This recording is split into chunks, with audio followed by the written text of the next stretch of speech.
It's Friday, September 26th. Nothing will be moving at this point until we come to a collective agreement. Canada Post workers are on strike over planned service cuts announced by Ottawa. One of those cuts includes ending door-to-door delivery. We were targeting the wrong individuals. We were targeting law-abiding gun owners.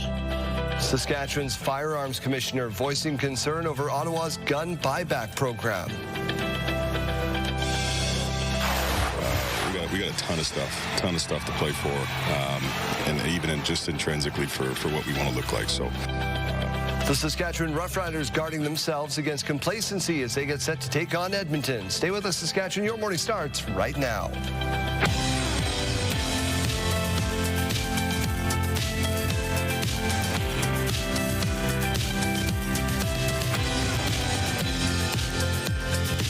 Welcome to Your Morning Saskatchewan. I am Daryl. And I'm Janelle Lepi. We hope your day is off to a great start. Yeah, it's going to be a warm weekend, I think. It is going to be a warm weekend. It's like the pumpkin patch photoed weekend. Yes, this is the weekend. Take advantage of it. Get out there. It's going to be nice. Corn maze forecast and your code word for our $20,000 giveaway coming up in just a minute. First, let's get to your news for this part of the hour. And we begin with developing news. The Saskatchewan Serious Incident Response Team has been called in to investigate an officer-involved shooting that happened last night around 11 o'clock on the 3000 block of East Houghton Road. Regina police say during an investigation, one of its officers discharged their firearm, fatally wounding an individual. No further information is being released pending the investigation. Anyone with information is asked to call police or Crime Stoppers. In other news this morning, Canada Post workers across the country are on strike after the federal government moved to end door-to-door delivery. The union served notice last night that workers were walking off the job immediately. This means no new mail or parcels will be processed or delivered during this latest labor disruption. The end of door-to-door delivery would come within the next decade, so not immediately. Postal workers at Saskatoon's facility on 51st Street were out picketing Thursday afternoon. The CUPW says the labor action is in response to what it calls the government's attack on the Postal Service and its workers. Rachel Aiello was following the things in Ottawa. That website story is at ctvnews.ca. Prime Minister Mark Carney is in London this morning. Carney met with British Prime Minister Keir Starmer before participating in a moderated discussion at the Global Progress Action Summit. He is also set to meet with the Prime Ministers of Australia, Denmark, Spain, and Iceland. The talks are expected to revolve around trade and mutual defence priorities. It's Carney's second official visit to the UK and his third one-on-one with Starmer since becoming PM in March. Reaction now to a scathing report from the budget watchdog on the country's financial picture. All of which will add to the cost of living for Canadians. How is it possible that any Prime Minister could have been more expensive than Trudeau? A large part of that is in response to what has happened, not by choice, but we had to be there for workers. If you're in the auto sector, the steel industry, in the forestry industry, you expect your government to be there. Interim Parliamentary Budget Officer Jason Jacques' new report projects a sharp hike to the annual deficit from $51.7 billion last year to $68.5 billion this year. The report also finds that federal debt to GDP is no longer on a declining path over the medium term, a ratio that has previously been a key factor, a fiscal anchor for the federal government. The office says Canada's trade war with the United States is dragging down Ottawa's tax revenue and pushing deficits even higher. The PBO's update also doesn't include plans to ramp up defense spending to meet NATO benchmarks or factor in Ottawa's announced plans to reduce public service spending over the next 3 years. A fifth person has now been charged in connection to that shooting that left an 11-year-old girl injured last month. This one happened in Regina on 11th in the East View neighborhood just after 2 a.m. You'll remember an 11-year-old girl was inside the home on the Edgar Street area when she was injured by a bullet. Now a fifth person, 29-year-old Amber Jensen, faces charges of accessory to conspiracy to commit murder, making her first court appearance on the charges yesterday. She joins the 4 other accused in the case who have all been charged over the last 2 weeks. 3 16-year-olds are facing charges of assault with a weapon after a bear spray incident outside of Regina's school. This one happened yesterday morning outside a school in the 400 block of Fines Drive, the same address as F.W. Johnson Collegiate. 2 girls outside the the school were bear sprayed. The suspects fled the scene. Police arrived moments later, lifting secure the building mode on the school. Once officers found there was no further threat, the 3 youths responsible were arrested. Each now face 2 counts of assault with a weapon and will be in court in November. City of Saskatoon says Broadway Bridge is on track to be reopened before the end of October. Jeremy Dodge in that fine city. That is good news for commuters, JD. Yeah, Daryl, the 93-year-old bridge has been fully closed since May. It's undergoing major repairs, but the city says so far, demolition work's complete. New concrete barriers and expansion joints have been installed. It says bridge railing currently being installed. The deck being prepared for new waterproofing and asphalt, and repairs to the arches and piers are ongoing. Some businesses on Broadway say the closure has hurt their bottom line, but others say they haven't noticed a significant impact. City says work under the bridge will continue past October, but says that will not impact public use of the bridge.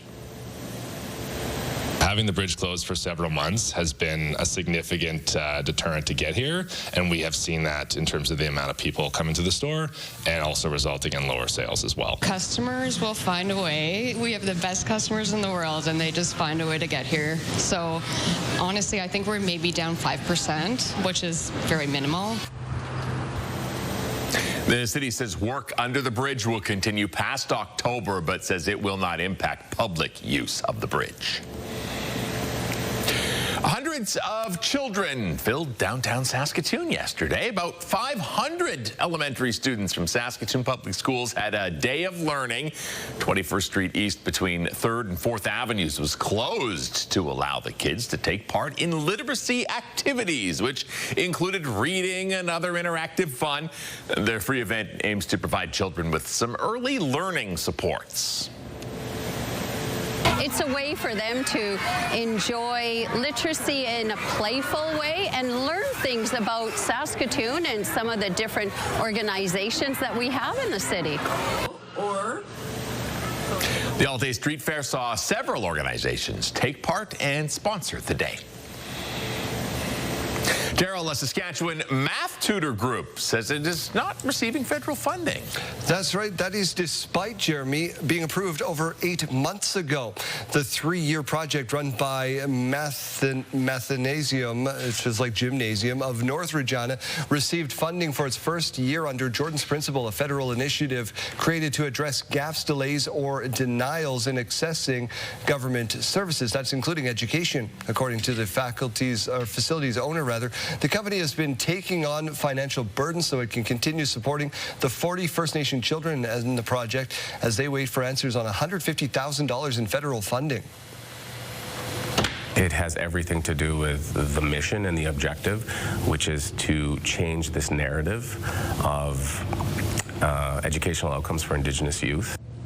In a statement to CTV News, Indigenous Services Canada said for privacy reasons for the youth involved, it cannot provide detailed information about funding requests pertaining to specific individuals in need, directing questions about that to the organization in question. The Saskatchewan Roughriders are trying to safeguard themselves against complacency. We got a lot of stuff to play for, certainly the taste that was left for us this last week and a half, yeah, we don't like that. So we got a ton of stuff to play for, and even just intrinsically for what we want to look like. So yeah, I think both teams are coming in with the same mindset. Riders take on the Edmonton Elks this weekend. The last time these two teams met, the Riders beat the Elks 21-18. They also beat up Cody Fajardo pretty bad. Riders do have enforcements back in the lineup. Kickoff tomorrow, 5 p.m. The Regina Pats home opener is tonight. It'll be a cool night for the Schlenker family. Merrick was acquired from Penticton last week, and you'll remember his dad was the captain of the team, played for the Pats from 2001 to 2004. Ever since I was a kid, I've wanted to play in the WHL, and you know, my dad's filled me in about everything in Regina. He's had nothing but good to say. So, you know, I've kind of been learning about Regina my whole life. You know, always asking him questions. He's a very insightful guy. So yeah, when he learned about it, he was excited initially, and kind of told me what to expect. Schlenker made his first start for the Pats over the weekend, stopping 36 of 40 against Medicine Hat in a 5-2 loss. Puck drop 7 o'clock tonight. How about this? Corinne sent us a picture of a woodpecker in Calder, Saskatchewan. Oh, that is precious. He's just out there having a great day. Almost time for him to fly south, but these temperatures keep him around. It's just about, but not quite yet. Not this weekend, at least, because we do have a beautiful weekend ahead of us. Today, we're starting off a little bit chillier, and today we're also going to see our temperatures not super high, but starting tomorrow is when we'll start to see that warm weather coming back. We do get to enjoy the weekend. So currently here in Regina, 10 degrees. We will see those clouds in the sky today. Still, that sun is out. It's going to be a beautiful day regardless. However, we are going to be seeing again those cooler temperatures as we kick off this Friday. Now let's take a look over at Saskatoon. Also expected to be cloudy as well. Again, that sun is going to be out. Let's take a look over at Futurecast now, and we'll see what our weekend has in store for us. So again, that sun is coming out. We've got a beautiful weekend here. We aren't expecting to see a ton of cloud cover in the sky for Saturday or into Sunday as well. Again, no precipitation either. Beautiful temperatures all around, so we are expecting a very warm weekend. Now let's take a look at wind gusts, because I'm sure if you've already left for work today, even when I left this morning, we are seeing those higher wind speeds coming through. So today we're expecting it to be around that 35 to 50 range for kilometers per hour in both Regina and in Saskatoon. Now over to current temperatures. Buffalo Narrow is sitting at about 10 degrees. Stony Rapids, 8 degrees. La Ronge, 12. Hudson Bay down to 2 degrees. Spiritwood, 5. Battleford's 11. Kindersley, 10, along with Swift Current. We've got Yorkton at 9, along with Estevan, and Assiniboia at 10.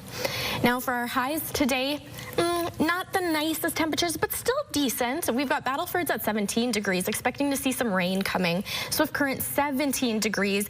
Also that wind moving through the air, along with Moose Jaw, which will be reaching about 19 degrees. Again, Saskatoon about that 18-degree mark, along with Regina. Windy across the province. Now for our 5-day forecast here in Regina, we will be seeing that sun a little bit today, 18 degrees. Now tomorrow is when we reach up to 24 degrees. So we are starting to see those temperatures climb. And on Sunday, a beautiful sunny day here in the Queen City, 25 degrees. And Monday and Tuesday at that 25-degree mark as well. Now over to Saskatoon today, again, 18 degrees, a little bit of that cloud cover in the sky. Now those clouds are going to linger a little bit longer in Saskatoon, so throughout Saturday and Sunday, but 22 degrees as the high for Saturday.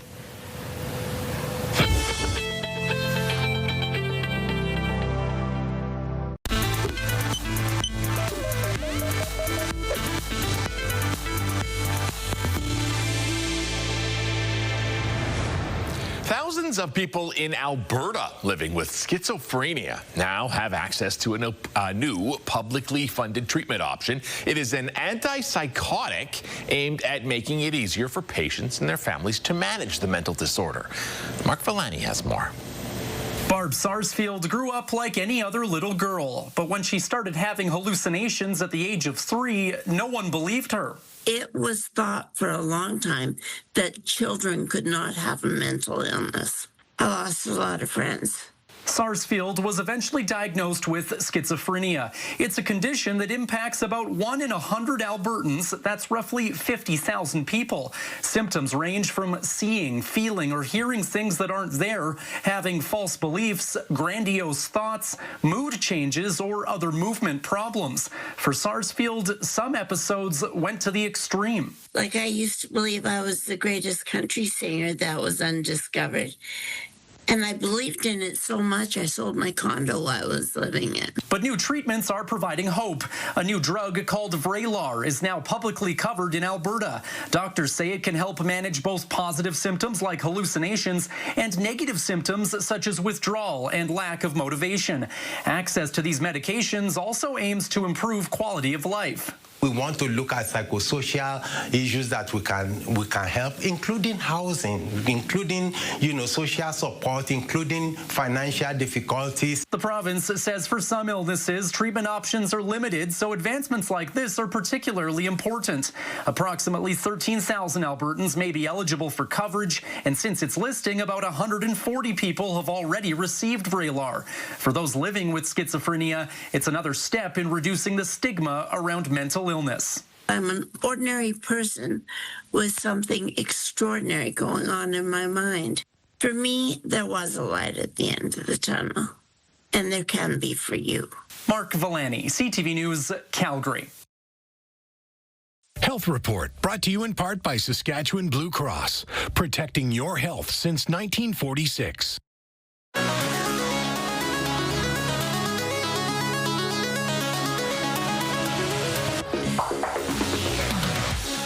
Telemiracle will celebrate 50 years next year, and the producers behind it are looking for local talent to be a part of the telethon.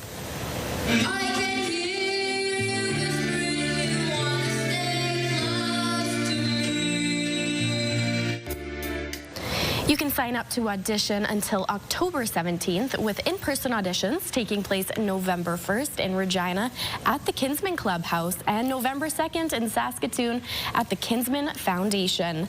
Performers can also submit a video audition online. Well, the good news is we have a video submission from yesterday when Jeremy Dodge learned to play the bagpipes. Yes, that's perfect. Jeremy, I had so many emails in my inbox. That's just what we need.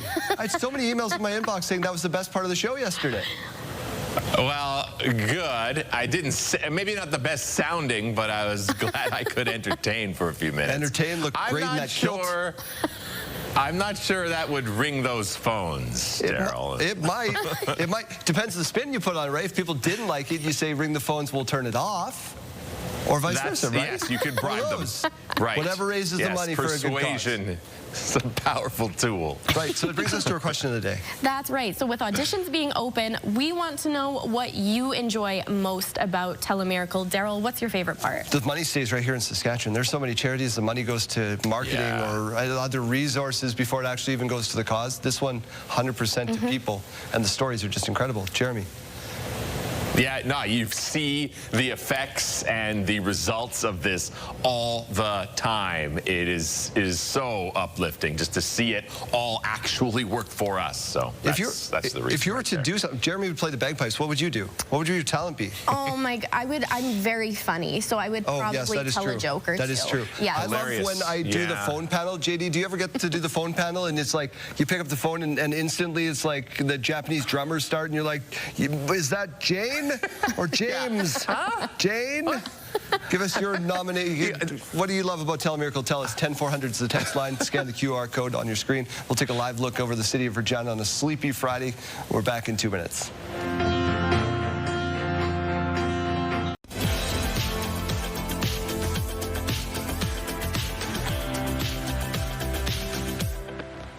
Saskatchewan has deep agrarian roots. Of that, there is no doubt. So today, our Mike Siona is out on the go to see where the next branches of that agricultural tree are growing. Right, Mike? Absolutely, right? I mean, steeped in the history and tradition of agriculture in Saskatchewan are the new young agriculture industrialists. Shall we call them that, perhaps? Sask Young Ag, I'm here with Caitlin Kitson, who is the general manager of Sask Young Ag. Tell me about the organization and what you guys are all about. Yeah, so thank you for having us this morning. So Sask Young Ag is kind of the professional organization for young farmers and young ag professionals in our province. I love that. Why is it so important then to encourage that youth and that next generation of farmers? I think most people who work in agriculture, especially young farmers, are so isolated in their rural communities, and an organization that can bring them together for those professional educational opportunities, networking, but I think most importantly that peer support and that peer knowledge sharing. No, I love that. Now, what defines a young farmer? Yeah, so anybody who can join our organization as long as they're under the age of 40. I love that. We were talking about that earlier. Like, is it 25? What's the benchmark? What's the threshold? I'm too old. I'm also not a farmer. But for somebody who is interested in agriculture, it's not necessary. We're not just looking for the stereotypical farmer. The ag sector is so vast and expansive. Yeah, so we've noticed our membership expand over young farmers, but people who work in the ag industry, if they are selling seed or maybe work for a bank and have a few farmer clients and just want to learn more about agriculture and be more a part of the industry. No doubt about it. And very cool. We're at the University of Saskatchewan campus right now in the agriculture zone here, just off of Farm Lane. But it's kind of cool because after you're done school and agriculture, this is kind of a next step organization, isn't it? Yeah, so we try to work with, the College of Agriculture and Bioresources. That's actually how I got involved with Sask Young Ag. After my university degree, I was like, what's next? And so I joined the organization and, ended up being on the board for a few years. And, 5 years later, here I am, the general manager of the organization. So fantastic. Back at school. It's great. It's cyclical. That's what it's all about. We'll be talking all about the organization and some upcoming events and conferences as well as the morning continues.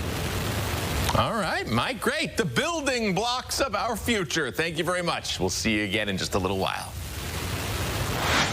All right, let's take a look over at your school day forecast brought to you by CAA Safety Patrol, working together to keep our school zones safe. So in Regina, by the time you get on the bus, about 12 degrees. In Saskatoon, 11 degrees. Now by the time lunchtime rolls around, 16 in Regina, 13 in Saskatoon. And by final bell, about 3 o'clock, 18 degrees in both cities. As we go into break, here is a look at today's gas prices in Regina. The common cost to fill up is $1.36. You can find regular fuel for as low as $1.15. And in Saskatoon, common cost is $1.36, and the lowest you might find is $1.25. Now let's take a look over at farm markets. The street price of canola is $5.58 per ton, and the futures price is $6.17 per ton. Amber durum wheat is $2.74 per ton, and red spring wheat is $2.36 per ton. And the Canadian dollar begins the day trading at 71.8 cents US. We will be right back.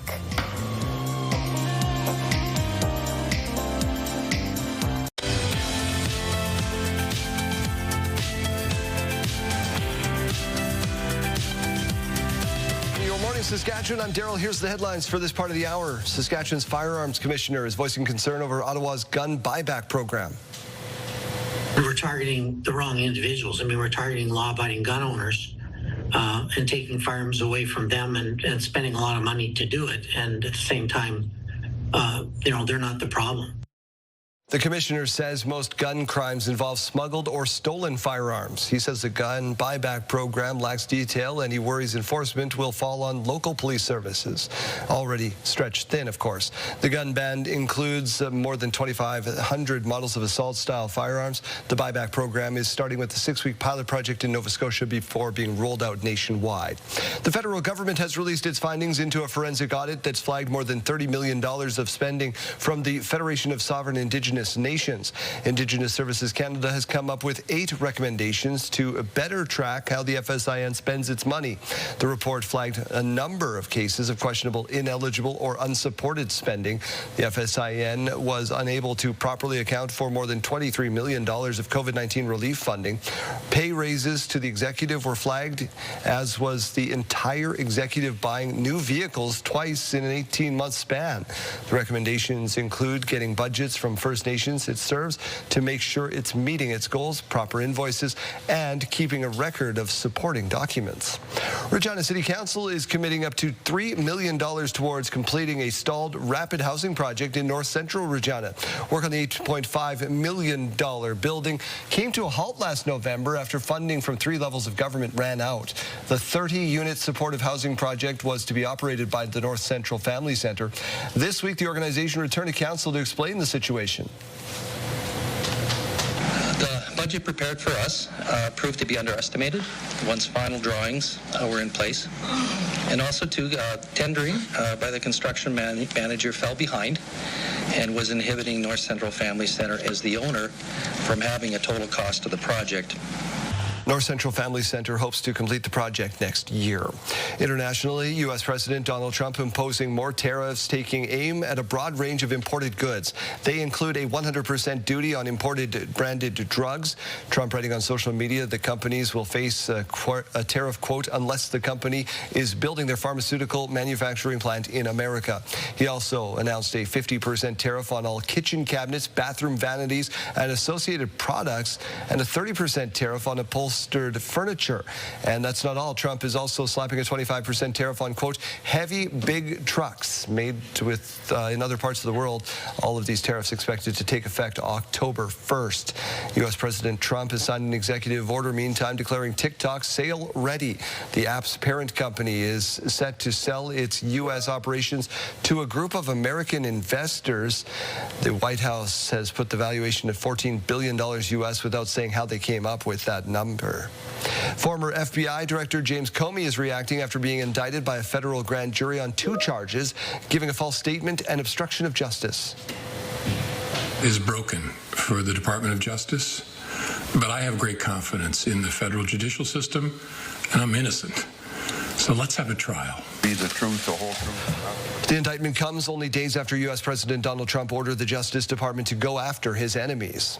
The RCMP says it has dismantled one of the largest known dark web drug networks in Canadian history.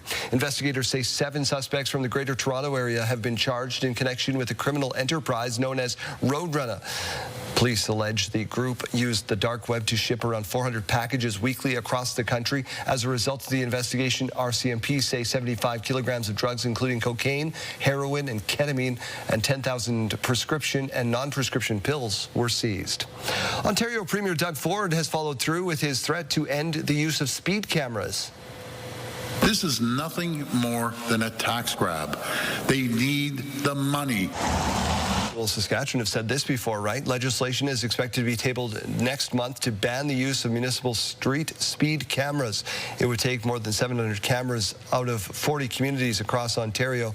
Premier of that province says his government will help implement other safety measures like speed bumps, roundabouts, and public education. The city of Warman is urging residents to be careful after a bat carrying rabies was identified in the city. A post to social media advises if anyone sees a bat during daylight hours to keep their distance and contact animal control. It also advised pet owners and parents of young children to be extra cautious. Bats are typically nocturnal, so seeing a bat during the daytime is rare. Contact health authorities if you think you've come into contact. As more producers close in on the end of harvest, one Saskatchewan farmer recently saved 4 combines from the junkyard, got them back in the field.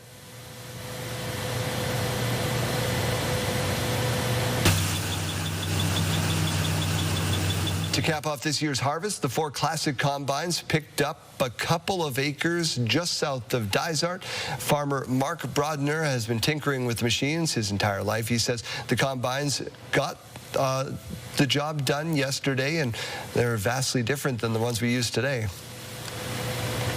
These machines are all 1950 to 1965. Very, very primitive electronics on them. The new combines now are all GPS, computer-controlled sensors, yield monitors.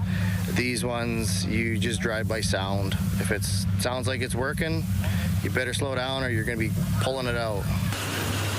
Very, very cool to see these back in the field. Brodner says he always wanted to own a classic combine, and the hobby is bringing new life to that activity. On Thursday, the First Nations University recognized Truth and Reconciliation ahead of September 30th. The day started with a pipe ceremony yesterday morning, followed by a smudge walk. Hundreds of community members walked in honor of residential school survivors.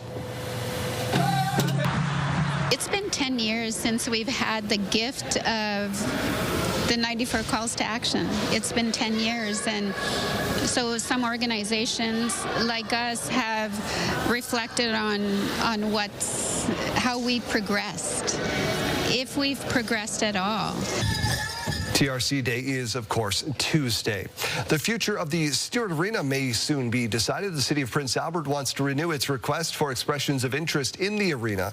The recommendations to reissue were put forward by the city's Parks and Recreation Department. A request was in place earlier this year, but canceled when the arena was brought up as a possible temporary shelter location. The natural ice rinks, they're so unreliable. We can bring in so much more revenue with the city if the minor hockey teams had ice open and available to host tournaments earlier in the season. City says there are organizations that have expressed interest in the future of the arena. Tomorrow, Canada faces off against England in the Women's Rugby World Cup Finals. Can you believe it?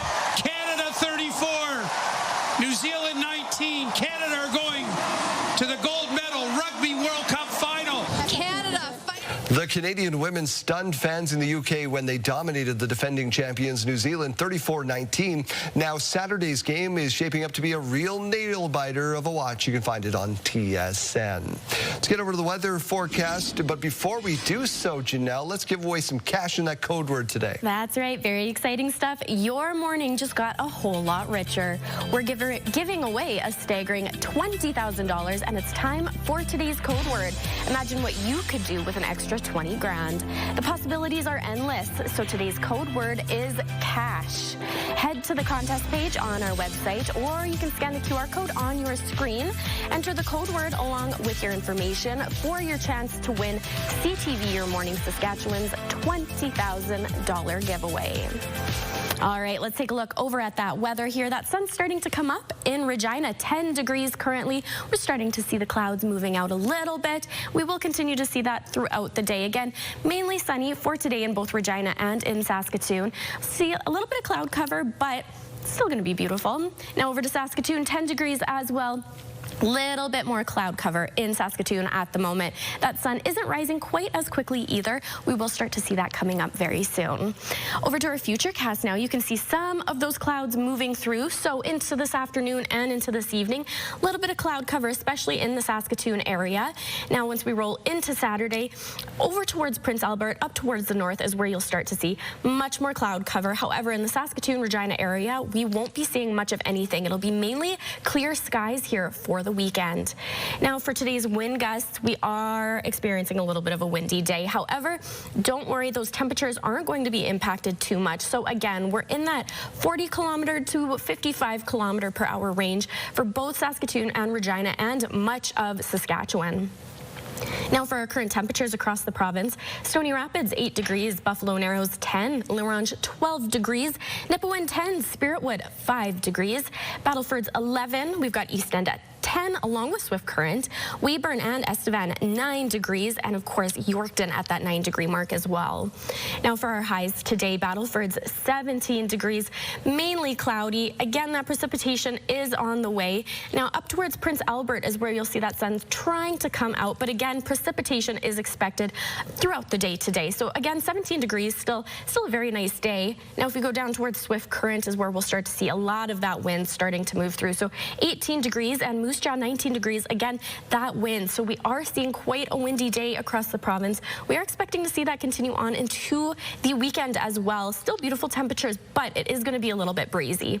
Now for our 3-day forecast here in Regina today, about that 18 degrees for our high. The sun's trying to come out. We will see it more so today. Still some cloud cover. Now as we roll into Saturday, 24 degrees as the high. Still a little bit cloudy, but by the time we get into Sunday, 25 degrees. We've got nothing but sunshine. And over to Saskatoon on Friday today, 18 degrees. Now as we roll again into the weekend, it is going to be a little bit cloudier, but still 22 on Saturday and 19 on Sunday.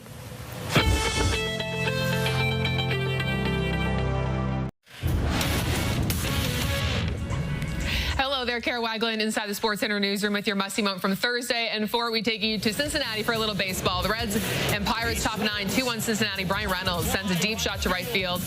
Noelvi Marte tracking it back to the wall. She's got it. Just a spectacular home run robbing catch. Times the jump perfectly, reaches up and over the wall, making the grab.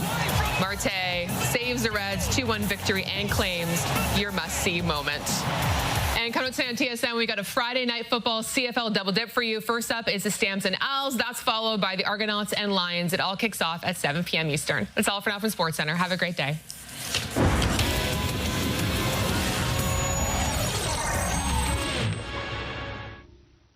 Well, nominations are now open for the Saskatchewan Order of Merit, and we're learning more about the process of nominating someone this morning with Jason Killiam, the Saskatchewan Chief of Protocol. Thank you so much for being here. Yeah, thanks for having me, Daryl. Remind us what the office is all about, the Protocol Office. Well, the Protocol Office manages all of the honors and awards for the province. So with the Saskatchewan Order of Merit, our volunteer medal that we hand out every year, as well as the Protective Service medal and any commemorative medal. So you remember the Coronation Medal and our Platinum Jubilee Medal that we had, and a wide wide variety of other things like royal visits, diplomatic visits when the Governor General comes. So anything having to do with celebrating Saskatchewan and Saskatchewan's people, we're involved in that. You get to do the fun stuff, and one of those is the Saskatchewan Order of Merit. What's this award all about? So the Saskatchewan Order of Merit, which actually celebrates its 40th anniversary this year, is the province's highest honor. So we bestow that upon folks who are at the pinnacle of their career. Any Saskatchewan resident or long-term former resident is eligible, and the Lieutenant Governor hands out that medal, usually in the June timeframe, and we're looking to recognize those folks who really have sustained excellence in whatever endeavor that they've had through their life. So what does the nomination process look like if somebody's sitting at home thinking, I know exactly who this is perfect for? Yeah, it couldn't be any simpler. You go to saskatchewan.ca/honors awards. We have basically, you can fill out the nomination package fully online. We also have a PDF that you can download and fill out, or you can print it out and basically mail it or hand it into our office. Are you surprised by the caliber of individuals you get year in and year out? You know what? I'm not. Saskatchewan's full of amazing people. There's been over 280 residents and former residents who have been recognized since 1985, and just great human beings, and makes me proud to be a Saskatchewanian. It's the stories, right? The stories behind them that you get on these forms. It makes it really emotional when you go to hand these out in June. 100%, yeah. I get to interview these folks in advance of the ceremony, and listening to their stories just brings such pride. And the coolest part about it is, I know all of them say, it's not me, it's the team behind me. They deflect. Yeah, there is a humbleness of self in a lot of Saskatchewanians, and that comes out pretty strong in our recipients. What's the time frame here? When do we have to get the nomination process done and filed away? The call is open year-round, but specifically for this year, November 30th, we ask that the nominations be in. We'll take those nominations, package them up, get them to our Honors Advisory Council. Decisions will be made early in the new year, and then the Lieutenant Governor will hand those out in a great ceremony that usually happens in the late spring. Those decisions are getting tougher every year, aren't they? They're the most difficult decisions that council makes, but what a great job to have for them as well. Remind people out there one more time where they get the nomination form. Saskatchewan.ca/honors awards. There it is, right on your screen. Jason, thank you for doing this. Hey, thanks for having me, Daryl. Good. Welcome. Just like that. My new humble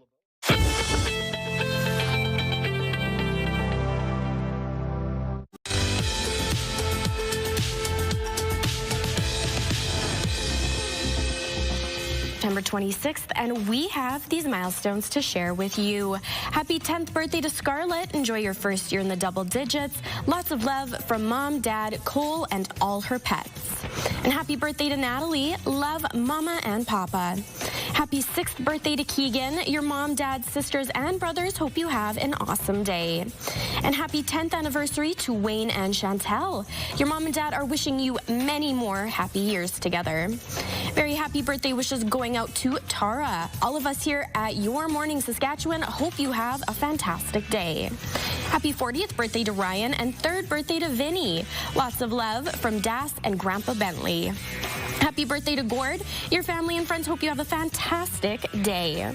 Happy 45th birthday to Dennis. Your family loves and appreciates you so much. More birthday wishes going out to Kristen. Love Grandpa and Joanne. And a very special happy 45th anniversary to our very own producer Corey's parents, Rick and Sue. Lots of love from Brooke, Emily, and Corey. All of us here at Your Morning Saskatchewan hope you two enjoy your day together. If you'd like to send us over your milestones, you can either scan this QR code or you can send us an email at yourmorningsaskatchewan@ctv.ca. Make sure you're sending them at least one day in advance. I knew you were a man of many talents, just like an off-the-wall genius. Life hacks you're giving people for free this morning? Yeah, man. You come for the soothing sounds of this voice. Thank you very much. And then get some great life hacks. Actually, we've been sharing. Everyone's been sharing. 54321.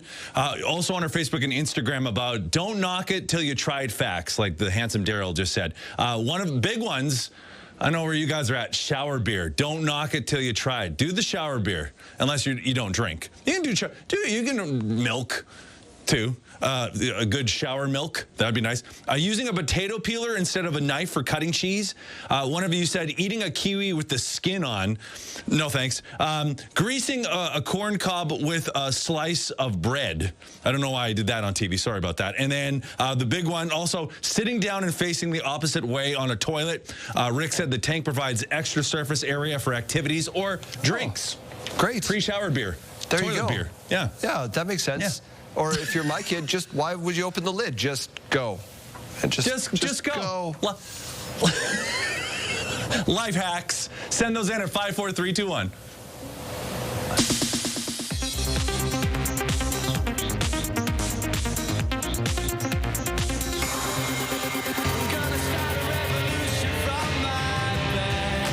A piece of Oasis history is going on the block.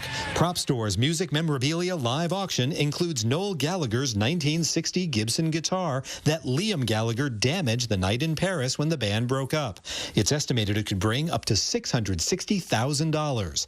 Other big items up for bid include John Lennon's Lost Weekend glasses, which could go for $200,000 or more, Elvis Presley's Grand Prix sunglasses, estimated at $10,000 to $20,000, and Michael Jackson's fedora from his Smooth Criminal video, estimated at $50,000 to $100,000. The auction is October 23rd and 24th. More info at propstoreauctions.com. On a new beginning for our family.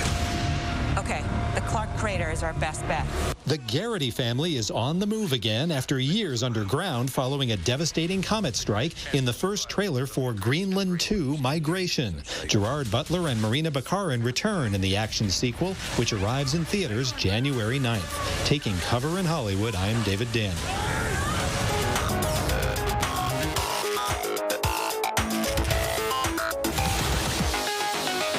As always the case, guests go first. Go ahead. Okay, well, There we these go. university students are proving that time isn't quite on their side. Analog clock. Within 3 seconds, I will give you 5 bonus points. Are you ready? Go. 11:40, 10:50. And get out of here. Go. Come on. Really? So this Duke University professor tested his students' skills, and unfortunately not many could. Just like handwriting, it's gone the way of the dodo bird. Is this... This is a thing, hey? I guess. Can't read it. Why? How? I mean, when do you see those anymore? Unless you're looking at, like, Big Ben or something, honestly. Well, okay. All right. Yeah, I like that. I stand corrected. Check out this small Well, town it's tradition sad, that but brings it's the true. past and future together.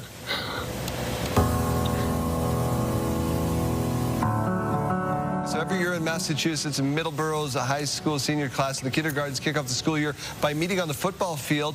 It's really sweet to see the little ones run up and give them a big hug. So this is the class of 2026 and 2038. Oh, I have chills. Stop, I Coming have chills. together. There you go. That's JD, so one quick one. Oh, we're out of time? That's all the time we have. We're going to reset. We got your news, your code word, and our $20,000 giveaways coming up as well, so stay tuned for that. It's Friday, September 26th. These measures will help stabilize Canada Post's financial situation by generating close to $500 million. Ottawa is cutting back on Canada Post services, including door-to-door delivery. Workers have responded by going on strike. We were targeting the wrong individuals. I mean, we're targeting law-abiding gun owners. Saskatchewan's Firearms Commissioner is voicing concern over Ottawa's gun buyback program. We got a ton of stuff to play for, and even just intrinsically for what we want to look like. So. Your Riders take on the Elks this weekend. They don't want to get complacent, though. Stay with us, Saskatchewan. Your morning starts right now.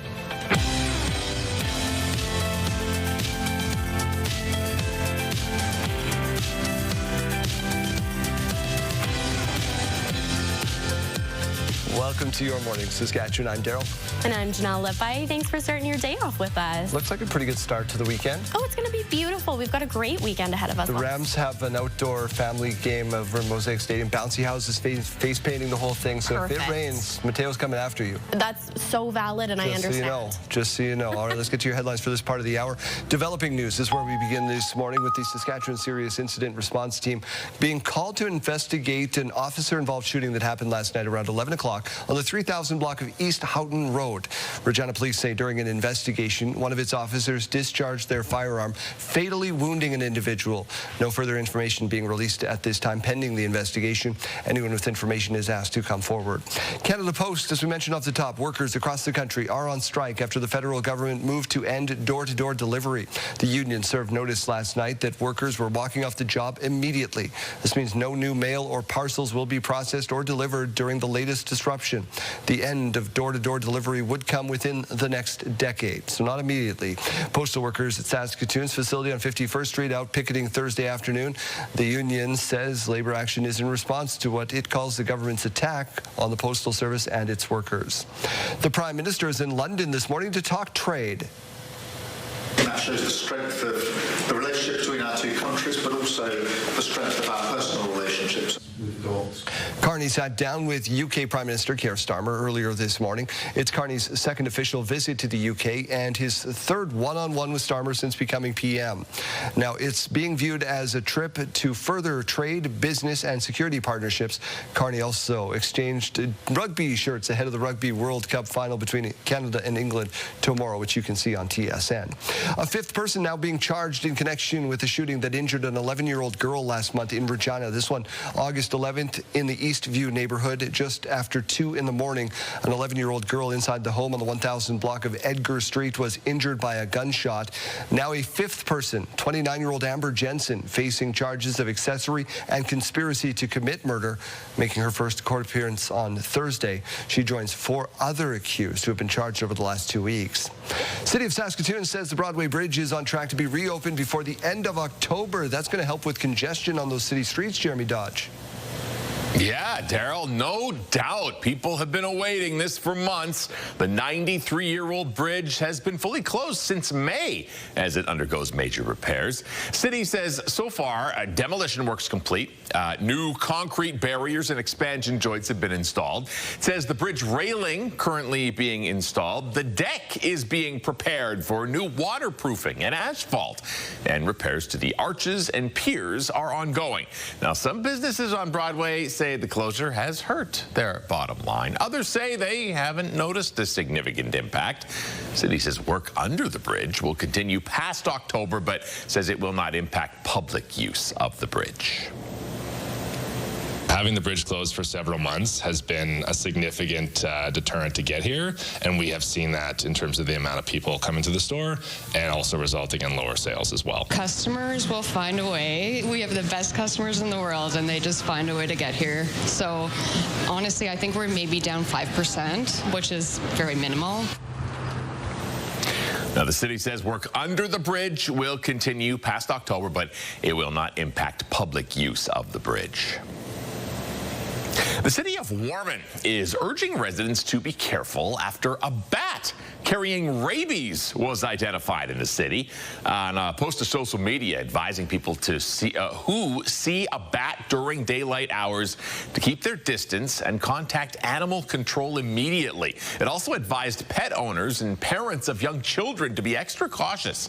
The bats are typically nocturnal, so seeing a bat active during the day can indicate it is sick. Any direct contact with a bat can be a risk for rabies transmission, which can be deadly. All right, Daryl, we have a shocking death south of the border to report. Yeah, Jeremy, a Canadian from Ontario, was shot and killed in Wisconsin while on a golf trip. Was one of a kind, and he touched a lot of people's hearts. On Wednesday, 32-year-old Mike Robinson was celebrating his first ever hole-in-one. Just hours later, he was dead. Police in Sheboygan Falls believe Robinson was shot by someone driving a small, dark-colored SUV. He worked in the U.S. for a golf company. He and his wife, Rachel, had their first child just 5 weeks ago. Robinson's family is waiting for autopsy results before they bring his body home. A Saskatchewan math tutoring group says it's not receiving federal funding despite being approved over 8 months ago. The 3-year project run by it's like Mathesium of Regina, of North Central Regina, receiving funding for its first year under Jordan's Principle, which is a federal initiative created to address gaps, delays, or denials in accessing government services, including education. According to the facility's owner, the company has taken on a financial burden so it can continue supporting children. It has everything to do with the mission and the objective, which is to change this narrative of educational outcomes for Indigenous youth. The organization directing questions about specific funding to the organization in question. The Saskatchewan Roughriders are trying to safeguard against complacency. We got a lot of stuff to play for, and certainly the taste that was left for us this last week and a half. Yeah, we don't like that. So we got a ton of stuff to play for, and even just intrinsically for what we want to look like. So I think both teams are coming in with the same mindset. Riders take on the Edmonton Elks this week. Last time they met, the Riders beat the Elks 21-18. They also obliterated Cody Fajardo several times. The Riders do have reinforcements back in the lineup. Kickoff is tomorrow at 5 p.m. Speaking of sports, the Blue Jays were looking to get back on track tonight in their quest to claim the American League title. Kansas City, a left-hander, and he's hit it high and deep to right. Grand slam, Dalton Varsho. Boy, oh boy, the Jays' bats came alive in the 6th inning last night, starting with a grand slam from Varsho. Then George Springer added a 2-run homer to win the game 6-1. The Yankees also won last night, meaning the teams remain tied in the standings, but the Jays have the tiebreaker with their magic number to clinch the division down to 3. They open their final series against the Tampa Bay Devil Rays tonight. Fans remain optimistic about the postseason. All 3 potential home games of the divisional series sold out on Ticketmaster yesterday. Games 1 and 2 went within 30 minutes. Game 3 sold out in under 90 minutes. Tickets went for as high as $618. The cheapest was about $86. There you go. That's the prices you got to pay, right? Brenda sent in this picture of some pelicans and a great blue heron in front of her cabin at Emma Lake. The question she wants to know from you, Janelle, is how many more lake cabin days are there before it starts to get real cold? Well, I think we're in luck, at least for this weekend. If you're still thinking about heading out, this would be the perfect weekend to do it because we've got very warm temperatures, above seasonal even, on the way. Let's take a look behind us here at Regina. 10 degrees currently in the Queen City. We are starting to see that sun come out even more. Again, still some clouds lingering in the sky and a bit of a breezy morning on our hands, as well as in Saskatoon. Again, that wind is strong and we are expecting to see that continue on throughout the weekend. However, that won't be impacting the temperature. So 7 degrees currently in Saskatoon. Again, some clouds, but that sun is going to be coming out, especially tomorrow and into Sunday. Now let's take a look over at our futurecast. So this is showing us tonight and into the weekend, some clouds moving through the Prince Albert area up towards the north, even a little bit of precipitation. However, in the Saskatoon, Regina area, we aren't going to be seeing anything for precipitation and not a ton for clouds. Still some cover throughout the weekend, of course, but we're going to be seeing mainly sunny skies. Now for our wind gusts, I'm sure you've all noticed this morning, it is a little bit breezy out there. That is going to last throughout the weekend as well. So between that 40 to about 55 kilometer per hour wind speeds throughout Saskatchewan here today and into Saturday and Sunday.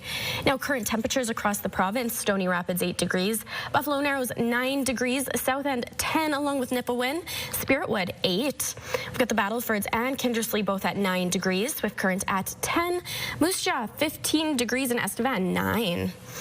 Now for our highs today, the Battlefords will be seeing some rain, 17 degrees as the high. Prince Albert 17 as well, still some precipitation, but that sun is peeking out a little bit more. Now towards the Yorkton area, 18 degrees. That wind is strong in Weyburn. Again, wind, you will be seeing a windier day ahead of us. Now for our 5-day forecast here in Regina, our high again is at that 18-degree mark. Still some sunshine coming out now into the weekend. Like I had mentioned, it is going to be beautiful out. So tomorrow, 24 degrees. Still some clouds in the sky, but by the time we roll into Sunday, nothing but beautiful sunshine and a 25-degree high. Now for Saskatoon today, again, 18 degrees. Now those clouds are going to linger a little bit longer in the Saskatoon area. Still beautiful temperatures though. Saturday, 22 degrees as the high, and Sunday 19. Now by the time we roll into next Tuesday, we'll still be seeing about 25 degrees as the high in Saskatoon. However, some rain is on the way. On your morning, why Saskatchewan's Firearms Commissioner is voicing concerns over Ottawa's gun buyback program. Canada's GDP numbers just crossing the wire. We'll have those for you in just a moment. At about 7:40, if you're watching on CTV Regina and Yorkton, you will see the latest Hospitals of Regina Home Lotto Show Home and learn about those deadlines. And on CTV Saskatoon and Prince Albert, you'll see a preview of the opera's long-awaited return to the Bridge City. That's all coming up on your morning as we take a look live outside. A beautiful day. Janelle Lepai has your rural forecast when we come back.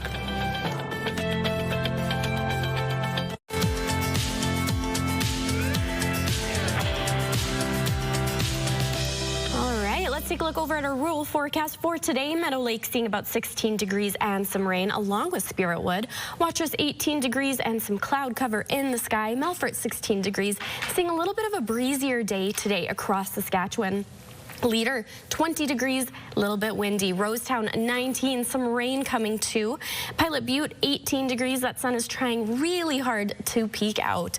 Now let's take a look over at Radville, where internet speeds up to 1 gig are available from SaskTel. Mainly sunny. We are seeing about 19 degrees as the high, a little bit gusty as well, but for the most part, you've got a beautiful day ahead of you. With a vision to embrace and elevate young agriculture leaders, Sask Young Ag is certainly growing our future. Let's find out more about this organization now with Mike Siona. Yeah, no doubt about it. And before we get into the Sask Young Ag, just heard the weather report, a little gusty. No, I can confirm it is not just a little gusty out here. It is straight out Saskatchewan windy. And I am outstanding in this field with the one and only Caitlin Kitson. And we're having a great time this morning talking about Sask Young Ag. It does not feel like farming season. It feels like conference season because it is starting to get cold. And that's exactly what you guys are doing coming in February. Yeah, so every year Sask Young Ag hosts the Proudly Ag Conference. And this year it's going to be happening in beginning of February right here in Saskatoon. I love that. Now, who is this conference for? 40 and under for the Sask Young Aggers. What kind of topics will you be addressing? Yeah, so, it's a day full of speakers. So we're going to have a few keynote speakers. We also are going to have a few panels. And really our goal of the panels is to hear from other young people in the industry or other young farmers, just to share their knowledge and their tips with other people. We also do some table talk discussions because I think, the more that we can get people talking and sharing, the better. And then to end the evening off, kind of a new fun idea this year, there's this thing called speed dating, but we're going to take a twist on it and do kind of like speed networking. And I think, trying to connect people within the ag industry from corner of the province to corner of the province. So there was a joke around the board, maybe we should actually do speed dating. But I was like, you know what, we'll keep it professional and do speed networking instead. There you go. I love that. And then can you kind of extrapolate that even further in terms of through the supply chain? Because you can almost speed date from, the production side to some of the secondary and tertiary markets and applications? Yeah, so I think our goal with, the speed networking is farmer to farmer, industry to industry, but then also that farmer to industry. And I think, industry has a lot to learn from farmers, especially, if you're new, let's say in the finance world and you're lending money to farmers, learning, some of the struggles a farmer has. But then also a farmer has lots to learn more from an agronomist maybe and like what they're looking for. So it's really kind of that knowledge sharing depending on the roles. And I think agriculture has become so complex when it comes to agronomy and marketing and sales. So it's just, you know, a way to connect people and hopefully, you know, share some numbers so when they go back to their rural community, they have those contacts to connect with. I absolutely love it. Couldn't have said it any better. Where you get out of the wind and hopefully find a bluff of trees somewhere before we talk to you again.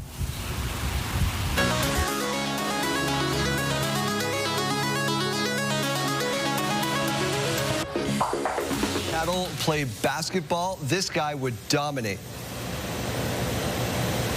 It's a pretty surreal feeling to know that my picture is in this book.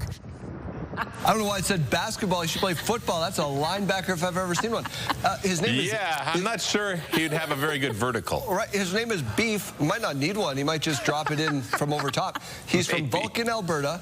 He's the Guinness World Record holder for tallest living steer. According to Guinness, Beef stands 1.95 meters tall. That's about 6'5" or one Mike Siona. Beef's owner, Jasmine, calls him a gentle giant who loves getting along with everyone. He also says Beef has not finished growing. Still going to get a little bit bigger, they think. He's so one day boy. set the record for the tallest steer ever.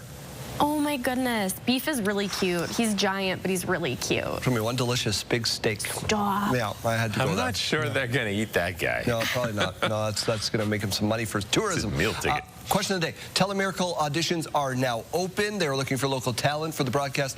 What do you enjoy most about Telemiracle is our question of the day. Janelle, we only have one answer on the big board. We only have one answer, so we're still waiting for more, but Heather did send hers in, and she says all the local talent and the fact that the money raised stays here in Saskatchewan. Yeah. So she's with you, Daryl. She's with you. That's the one, right? Yep. So we want to hear from you. We need more answers. All you got to do, your smartphone's already in your hand, people. So just text your name and your answer to 10400. Standard message rates may apply. Or you scan the QR code on your screen, send those in to us. Your morning mystery is up right after this.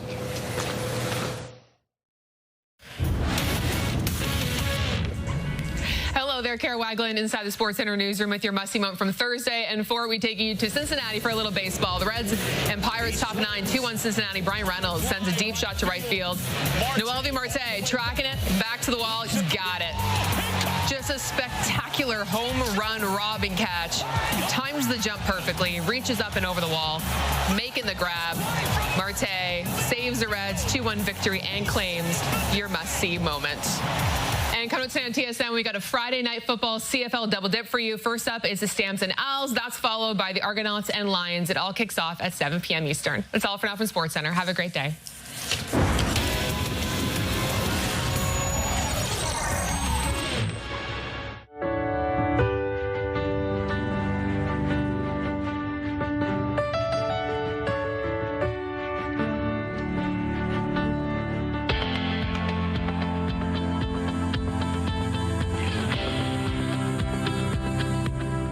Time for your Friday morning mystery. We have our whiteboards ready to go. Today it is a thing. Let's get to clue number 1.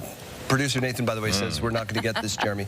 It is the name of a fall fragrance by Bath & Body Works. Bad news, Nathan. I was just there yesterday for foam soaps. Also the title of a song by American alternative band The Neighborhood. Okay, that's clue number 2. And last clue. The phrase was used in a classic SNL skit featuring Maya Rudolph, Amy Poehler as Jody and Betty, the two ladies in the Bronx, hosting a talk show from their couch. Grab your whiteboard, write your answers. I'm feeling good about this. You're feeling confident? Yep. Okay. Is that because of the song? Yes. How did you know? Okay. I upgraded my whiteboard, by the way, guys. I got this beautiful pink border on here. Hang on. I combined What are you doing over there? Combined the Are you two doing words. math? We only have a minute for the segment. If you could just... Okay. I'm all done. Okay, Jeremy Dodge, what do you got? We got sweater weather, and a big old question mark. Let's see what our answer is. It is sweater weather. No idea. Sweater weather is the... I actually just bought this soap yesterday. Joke's on you, producer Nathan. That is your morning mystery. Studio consideration provided by Father's Furniture, specializing in quality Canadian-made furniture. All right, let's take a look over at our school day forecast, which is brought to you by CAA School Safety Patrol, working together to keep our school zones safe. Let's take a look over at Regina. By the time you get on the bus, 12 degrees. And when that lunchtime rolls around, 16 degrees. Now about 3 p.m. final bell, 18 degrees here in Regina. And over to Saskatoon, 11 degrees by the time you get onto the bus, 13 degrees by the time noon rolls around, and final bell, 18 degrees. Now, before we roll into the break, let's take a look over at gas prices here in Regina. The common cost to fill up is $135.9, and the lowest price in Regina is $114.9. In Saskatoon, common price $135.9, lowest price here in Saskatoon $124.9. Now let's look over at our farm markets. Street price for canola $5.59, and the current price $5.58. Now futures price is $6.18, and current is $6.17. Now over to street prices for Amber Durham, $2.20. Let's try that again. $2.74 for yesterday. Current is $2.74 as well. Now Red Spring is $2.34 and current $2.36. Now our Canadian dollar right now 71 cents US. After the break, Stats Canada providing a snapshot of our national economy, what that means coming up.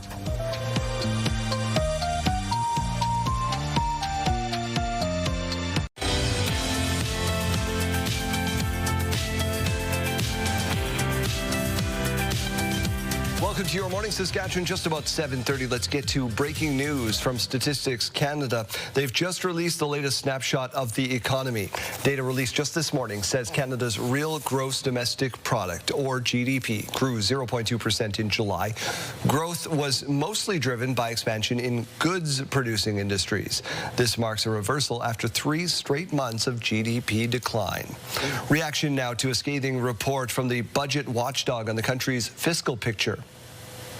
All of which will add to the cost of living for Canadians. How is it possible that any Prime Minister could have been more expensive than Trudeau? A large part of that is in response to what has happened, not by choice, but we had to be there for workers. If you're in the auto sector, the steel industry, in the forestry industry, you expect your government to be there. Interim Parliamentary Budget Officer Jason Jacques. A new report projects a sharp hike to the annual deficit from $51.7 billion last year to $68.5. The report also finds that federal debt to GDP is no longer on a declining path over the medium term, a ratio that was a previous key fiscal anchor for the federal government. The office says Canada's trade war with the U.S. is dragging down Ottawa's tax revenue and pushing deficits higher. The PBO's update also does not include plans to ramp up defense spending to meet NATO targets, or factor in Ottawa's announcement, their plans to reduce public service over the next 3 years. Saskatchewan's Firearms Commissioner voicing concern over Ottawa's gun buyback program. Laura Woodward with why. As the federal government moves ahead with its ban of more than 2,000 assault-style firearms, Prince Albert Police Chief Patrick Noget, who also heads the province's Police Chiefs Association, is questioning how enforcement will work. Is there going to be an expectation for police to show up at a doorstep if provided with a list of individual that is in possession of one of these firearms? The buyback program for the outlawed guns is starting with a 6-week pilot project in Nova Scotia before rolling out nationwide later this fall. Owners will be contacted with instructions to either turn their guns over to local police after scheduling a time online or keep them by proving the gun has been deactivated. And if this is another added layer of expectation with respect to policing resources, what's going to have the impact? What's going to fall off the table if there's an expectation that we're being dedicated towards this sort of thing? In his 33 years on the job, Noget says he's seen more crimes involving guns, most illegally owned. Guns are being smuggled from across border.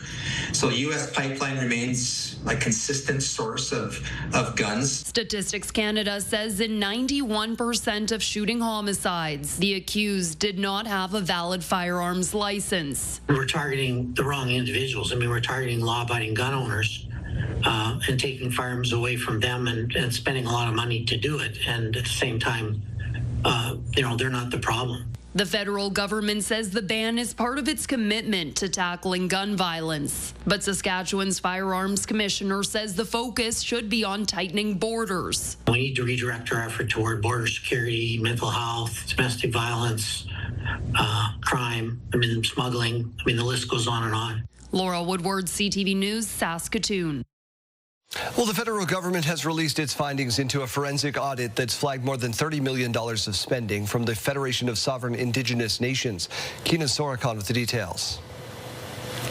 The federal government is out with its recommendations after the FSIN had more than $34 million in spending flagged over a 5-year period. Most recommendations surround how money flows to First Nations, asking the FSIN to get budgets and make sure funding is meeting the needs of those requesting it. Other recommendations include more reporting, invoicing, and documenting when there's variances. An elder shared with me that it's got to get to the worst, very worst situation before things will get better. And I believe that's honestly, we're pretty close to that status now. Former Flying Dust First Nation Chief Bob Morasti says the FSIN needs to change the status quo to avoid further allegations in the future. Our people are kind of sick with this. They're tired of this. And we need to clean house. The 11-page report flagged raises to the executive, pay to a former employee, and fleet vehicles. The entire executive bought new fleet vehicles above the approved amount twice in just over a year and a half, part of $1.3 million of vehicle purchases over the period. Chief Bobby Cameron received a $60,000 pay bump in 2020, along with $40,000 to vice chiefs, but the audit couldn't determine if that included retroactive back pay, so there could be nearly $150,000 in overpayment. The FSIN hasn't responded to multiple requests from CTV, and Morasti says he doesn't know anyone that's heard from them recently. The lack of response from them honestly is perceived as admission of guilt. More than $23 million of questionable spending meant for COVID-19 funding was flagged, and Morasti says FSIN needs to shore up its own policies and review legislation to prevent further damage. Keenan Sorokon, CTV News, Saskatoon. Former FBI Director James Comey is reacting after being indicted by a federal grand jury on 2 charges, giving a false statement and obstruction of justice. The indictment comes only days after the U.S. president ordered the Justice Department to go after his enemies.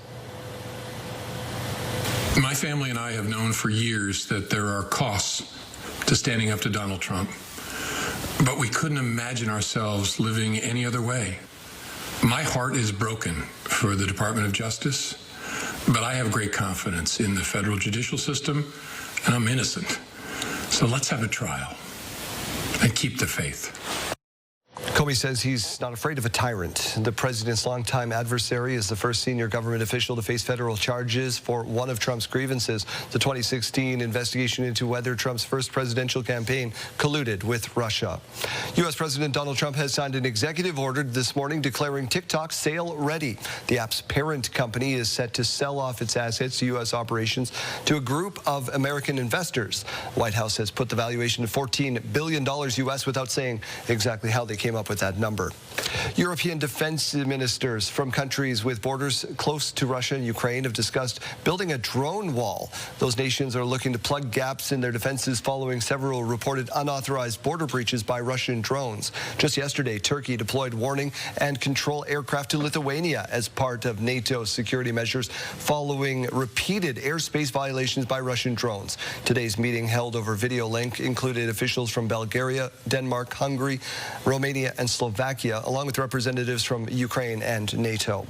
Hurricane Umberto is expected to strengthen over the weekend, becoming a major hurricane. While forecasters said it's not threatening land currently, it is expected to cause a tropical wave near Cuba and become a tropical depression near the Bahamas. There is uncertainty around the intensity of the storm, but there's high risk for the impacts of rain, wind, and storm surge in parts of the southern U.S. As more producers get close to the end of harvest, one Saskatchewan farmer recently saving 4 combines from a junkyard and getting them back in the field. Mick Favel reports.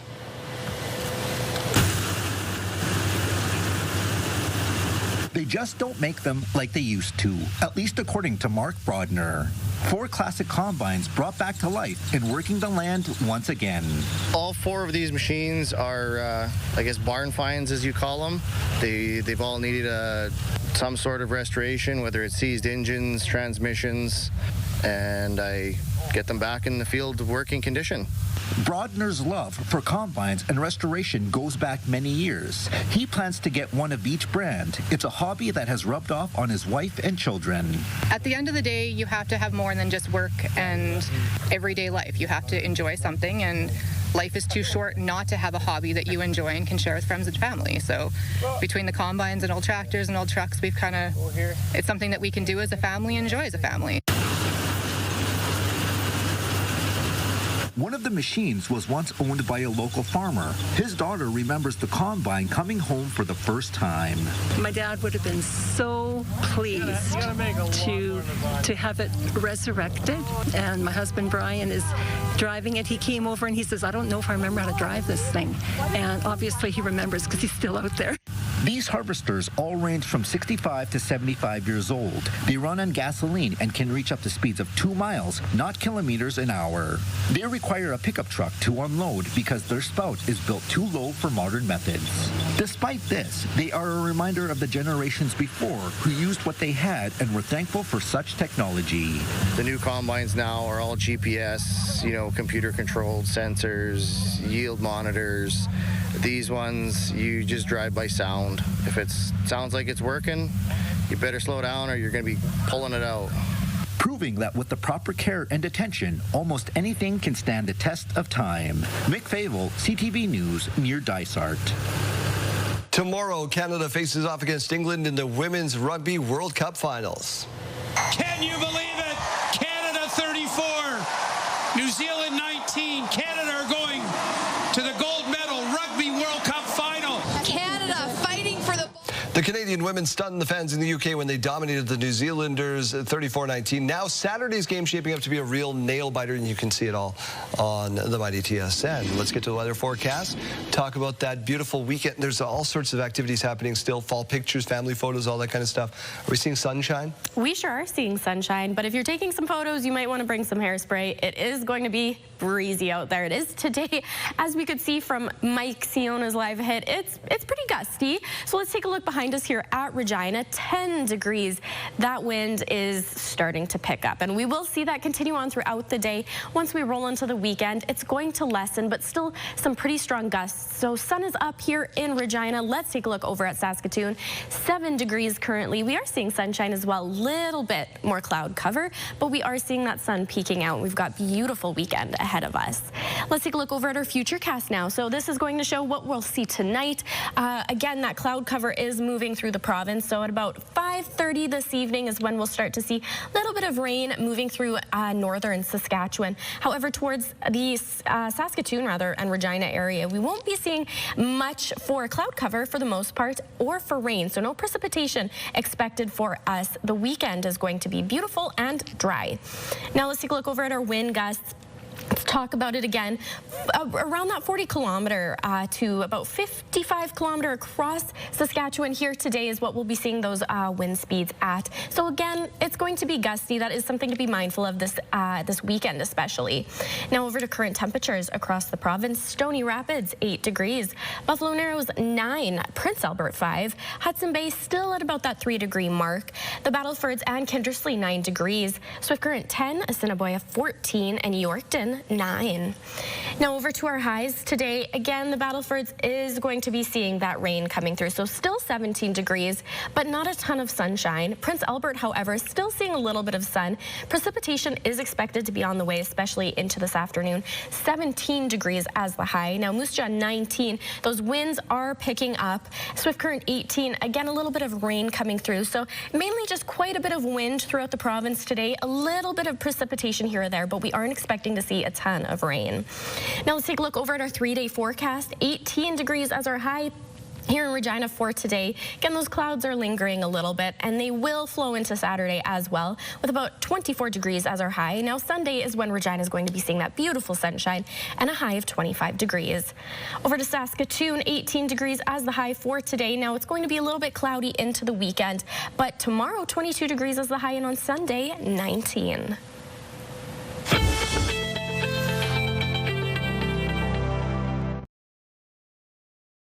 Wardrobe consideration by Colin O'Brien Man's Shop, defining contemporary style for over 20 years.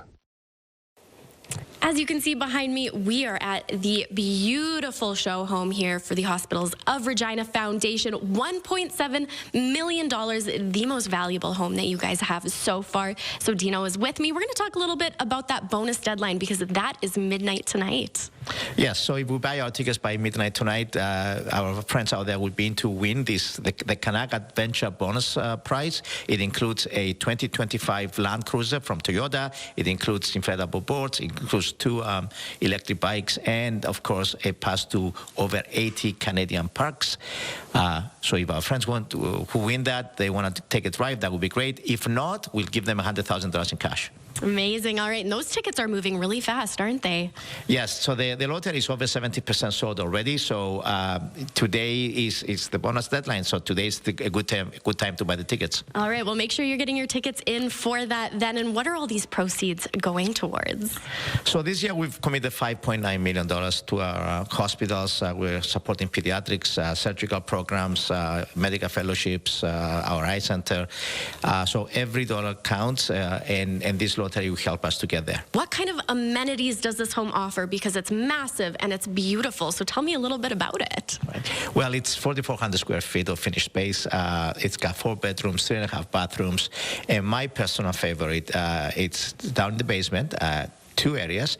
One, we have a wine room, and we also have a fully equipped theater room for, your movie evenings and afternoons. Gorgeous. So you're not going to want to miss out on this because there's tons of beautiful things to see. Now, before we wrap things up, Dino, let's talk a little bit about that 50-50 draw. Right. So the 50-50 is over $750,000 already. It has gone over $1 million for many years now, so we expect it to do that again. I'd be very happy to give a huge check to one of our friends out there when they win it. How can people get their hands on these tickets? Where do they go for that information? So to get your tickets, you go to hrfhomelottery.com. That would be the easiest way to get a ticket and the fastest. And again, if you buy your tickets by midnight tonight, you're in for the bonus prize. You're also in for the early bird prize, which is, of course, an Audi and Australia package, or $110,000 in cash. And of course, you are in for this amazing show home, which is the most valuable show home we've ever done at $1.7 million. And it comes with $50,000 in cash as well. Fabulous. All right, Dino. Well, as always, it was a pleasure to chat with you here this morning. Thank you so much for having us. Once again, that bonus deadline is tonight at midnight. You're not going to want to miss out. This is the $1.7 million show home. It's beautiful, and a ton of add-ons come with it. So make sure you're getting your tickets in.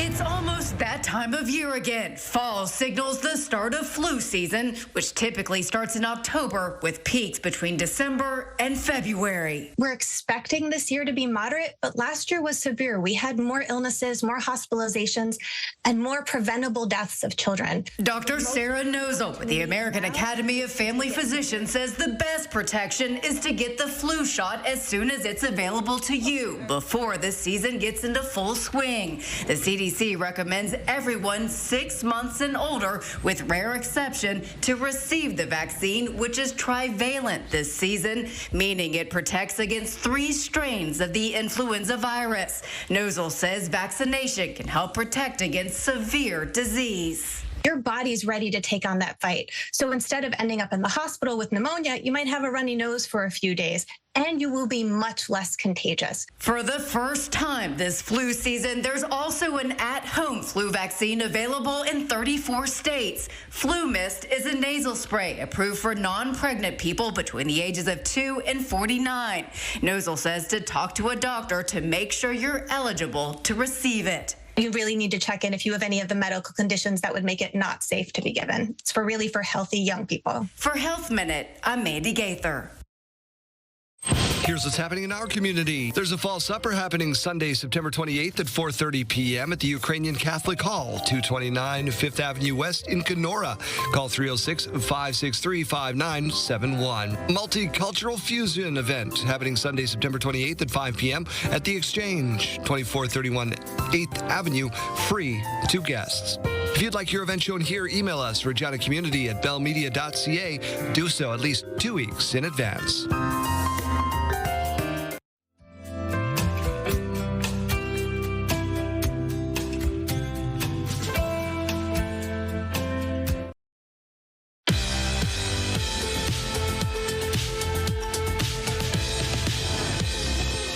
Friday, September 26th, and we have these milestones to share with you. Happy 10th birthday to Scarlett. Enjoy your first year in the double digits. Lots of love from Mom, Dad, Cole, and all her pets. And happy birthday to Natalie. Love Mama and Papa. And happy 6th birthday to Keegan. Your mom, dad, sisters, and brothers hope you have an awesome day. Happy 10th anniversary to Wayne and Chantel. Your mom and dad are wishing you many more happy years together. And a very happy birthday wish going out to Tara. All of us here at Your Morning Saskatchewan hope you have a fantastic day. Happy 40th birthday to Ryan and 3rd birthday to Vinny. Lots of love from Das and Grandpa Bentley. Happy birthday to Gord. Your family and friends hope you have a fantastic day. And happy 45th birthday to Dennis. Your family loves and appreciates you so much. More birthday wishes going out to Kristen. Love your grandpa and Joanne. And a very special happy 45th anniversary to our very own producer, Corey's parents, Rick and Sue. Lots of love from Brooke, Emily, and Corey. All of us here at Your Morning Saskatchewan hope you too enjoy your day together. If you'd like to share your milestones with us, you can send us an email at yourmorningsaskatchewan@ctv.ca, or you can scan the QR code on your screen. Just make sure you're sending them at least one day in advance. Your morning just got a whole lot richer. We're giving away a staggering $20,000, and it's time for today's code word. Imagine what you could do with an extra 20 grand. The possibilities are endless, so today's code word is cash. Head to the contest page on our website, or you can scan the QR code on your screen. Enter the code word along with your information for your chance to win CTV Your Morning Saskatchewan's $20,000 giveaway.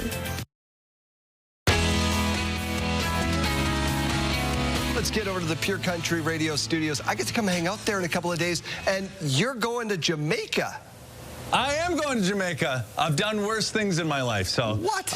We have a big promotion coming up on Monday. I know you just teased it. On Monday, we've got a big deal. I'm going somewhere. Hopefully, you can follow me. So on Monday morning, a little after 8 o'clock, we've got some big details. And of course, then Daryl will help us also help you get to that certain place.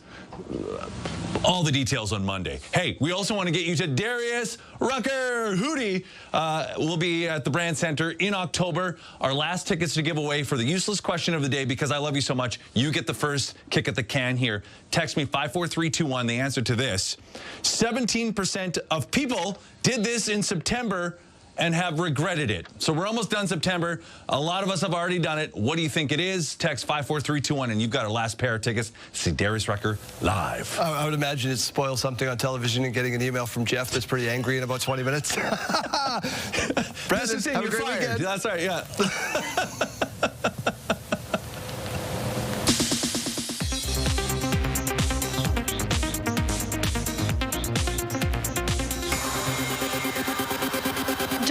Strikes back. Everybody got that? Comedian Rick Moranis is coming out of retirement to star in a sequel to Spaceballs. The Mel Brooks Star Wars spoof is a follow-up to his 1987 comedy classic. Josh Gad, Keke Palmer, and Louis Pullman are also signed on to be part of the sequel. Production is currently underway with a release date targeted for 2027, according to Amazon MGM Studios. This world is much deeper than you imagine. There's a new trailer out for the third Avatar film. Avatar, Fire and Ash, finds Jake Sully and his family squaring off against a new tribe on the alien planet of Pandora. Sam Worthington, Zoe Saldana, Sigourney Weaver, and Kate Winslet star. Avatar, Fire and Ash hits theaters December 19th. The upcoming Air Bud sequel has found its canine stars. Two golden retrievers, Charlie and Summer, will play the basketball-playing dog. Air Bud Returns is set to hit theaters next year. The show will not go on for a Pink Floyd reunion. The British band had a contentious split in the early 80s, and guitarist David Gilmour is again nixing the idea for fans who were wishing the band were here. How can I be clearer? It's not going to happen. You can't recapture the past. And happy birthday to Linda Hamilton, best known for her role in The Terminator as Sarah Connor. She's also in the upcoming season of Stranger Things. Hamilton turns 69 today. That's what's happening in Hollywood. Jacqueline Lee, ABC News.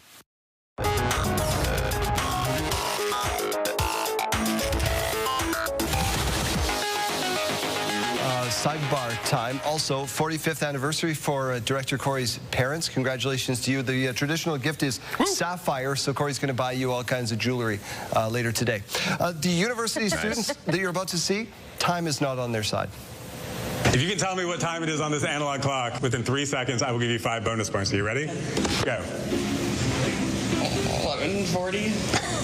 10:50. And get out of here. Go. I'm not sure what the bonus points are for, but this Duke University professor tested his student skills, and unfortunately, not many could read it, Jeremy. It's like deciphering a long-forgotten language on the cave walls. Just never seen it before. Never, ever, ever. Go ahead. Is it me? Up to you. Yeah, why not? All right, well, check out this small town tradition that brings the past and future together.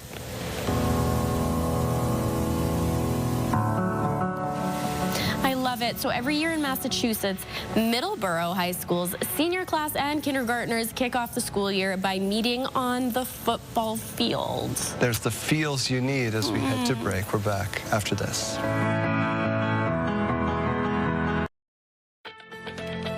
It's Friday, September 26th. Nothing will be moving at this point until we come to a collective agreement. Banners and everything all out of whack. Get rid of that banner. Canada Post workers on strike over planned service cuts announced by Ottawa. My family and I have known for years that there are costs to standing up to Donald Trump. Former FBI Director James Comey has been charged for lying to Congress after a push by U.S. President to investigate his political enemies.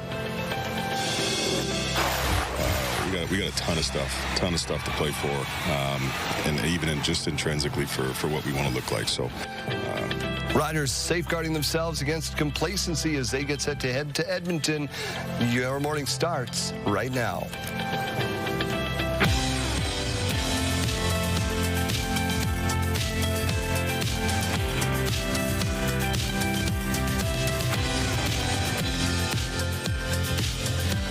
Welcome to Your Morning Saskatchewan. I am Daryl. And I'm Janelle Lippi. Thanks for being back with us. And this is Janelle's attempt at writing sweater weather from our morning mystery. That is what happened here. I can explain this actually. You forgot how to spell sweater? No, I got too excited and I combined sweater with weather, so I just had sweather. Oh, that's good. I hope we have some nice weather later today. Let's get to your news first.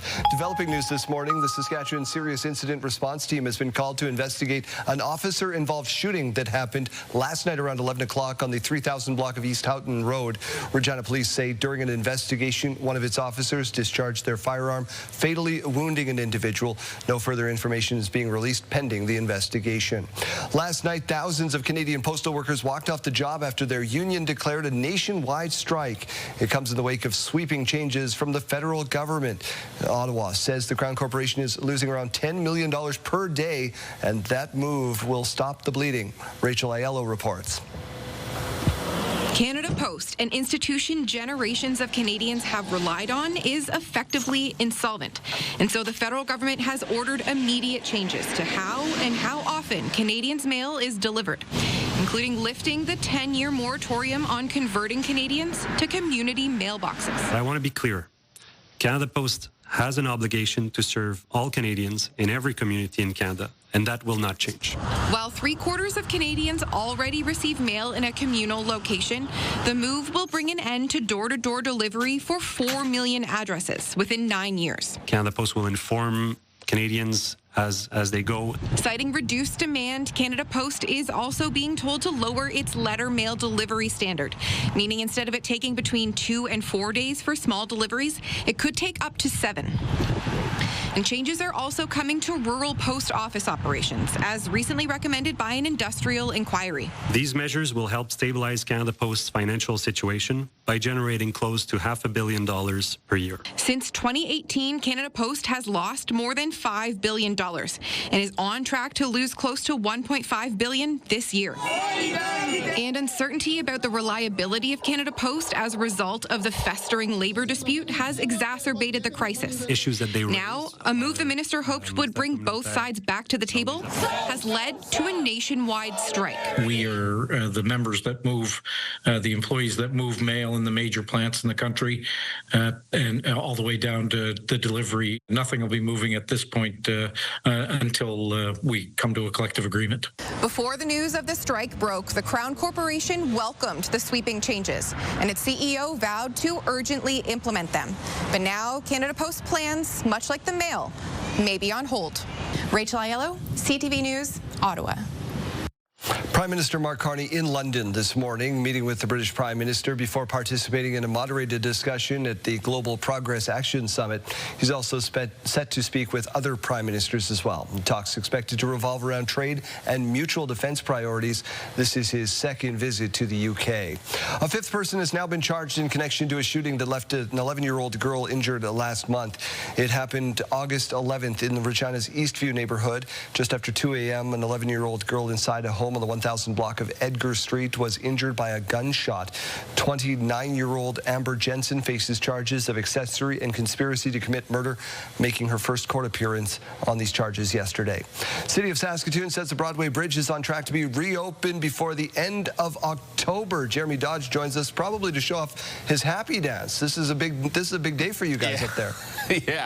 Yeah, this will help a lot of people's commutes. This 93-year-old bridge has been fully closed since May, undergoing major repairs. So the status so far, demolition works complete. New concrete barriers and expansion joints have been installed. The city says the bridge railing is currently being installed. The deck is being prepared for new waterproofing and asphalt, and repairs to the arches and piers are ongoing. Now, some businesses on Broadway say the closure has hurt their bottom line, but others are saying they haven't noticed a huge impact. The bridge closed for several months has been a significant deterrent to get here, and we have seen that in terms of the amount of people coming to the store and also resulting in lower sales as well. Customers will find a way. We have the best customers in the world, and they just find a way to get here. So honestly, I think we're maybe down 5%, which is very minimal. The city says work under the bridge will continue past October, but says that will not impact public use of the bridge. Hundreds of children filled downtown Saskatoon yesterday. About 500 elementary students from Saskatoon Public Schools had a day of learning. 21st Street East between 3rd and 4th was closed to allow the kids to take part in literacy activities, including reading and other interactive fun. The free event aims to provide children with some early learning supports. It's a way for them to enjoy literacy in a playful way and learn things about Saskatoon and some of the different organizations that we have in the city. The all-day street fair saw several organizations take part and sponsor the event. All right, Daryl, continuing with learnings, Saskatchewan Math Tutoring Group says it is not receiving federal funding. That's right. The organizers of that math tutoring initiative, created to support Indigenous children in need of academic support, say they are dealing with a gap in funding. For the very latest on this, here's Sierra D'Souza Butts. Before starting tutoring, Caden's Parley's math skills were about 4 years behind where he should have been. It wasn't really my favorite subject. I didn't understand a whole lot. A year and a half later, the grade 9 student is close to bridging the gap. We've seen a huge jump in his overall understanding when it comes to math. His grades have improved, and I think just his overall confidence in knowing, like, I understand this. His family credits his progress to Project Cacum, a mathnasium program in Regina that looks to help Indigenous youth improve their learning. The 3-year project received funding for its first year under Jordan's Principle, a federal initiative created to address gaps, delays, or denials in accessing government services, including education. Despite being funded by Jordan's Principle in its first year, the owner of Mathnasium in North Regina says he's still waiting on more than $150,000 from Indigenous Services Canada. The application went in February of last year. The project was supposed to start 3 or 4 months later. We didn't actually receive an approval until September. In a statement to CTV News, Indigenous Services Canada says for privacy reasons for the youth involved, it cannot provide detailed information about funding requests pertaining to specific individuals in need, directing questions about specific funding to the organization in question. That it's not sustainable, so I'm now incurring a massive cost personally. I feel more confident and more focused because of the program I have gotten. Back at the center, other families have also reaped the benefits of the program, saying without the initiative being covered federally, they would not be able to afford the service on their own. I didn't know how much he was struggling until we got into the program. So not only did it open our eyes, it's helped him progress so much. So without the program and without the funding, I just don't think we would be where we're at academically in his math career. Mathnasium Regina says it's taken on the financial burden so it can continue supporting the 40 Indigenous children in the project as they wait for answers on the federal funds. Sierra D'Souza Butts, CTV News, Regina. Saskatchewan Roughriders take on the Edmonton Elks Saturday, 5 p.m., and they are trying not to be complacent. Donovan Mace reports.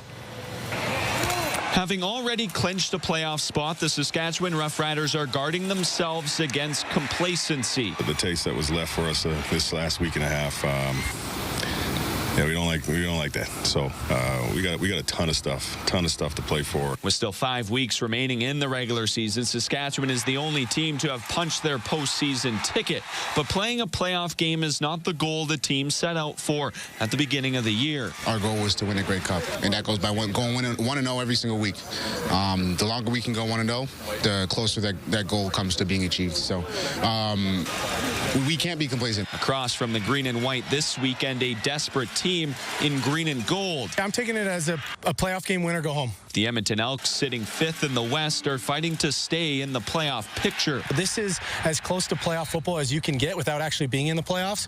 And if we lose, we're going to have to look ourselves in the mirror during the bye week and really have to find a way mathematically how we can be in the conversation. So, in my opinion, it's win or go home. Mace says matching their opponent's desperation down the stretch of the season will keep his team focused on their goals. At this point of the year, and certainly just kind of how teams are jockeying for position, you're getting team's best effort, man, every week. You know what I mean? And it should be that all the time, but it's just a heightened sense of that. Kickoff Saturday night at Commonwealth Stadium is 5 p.m.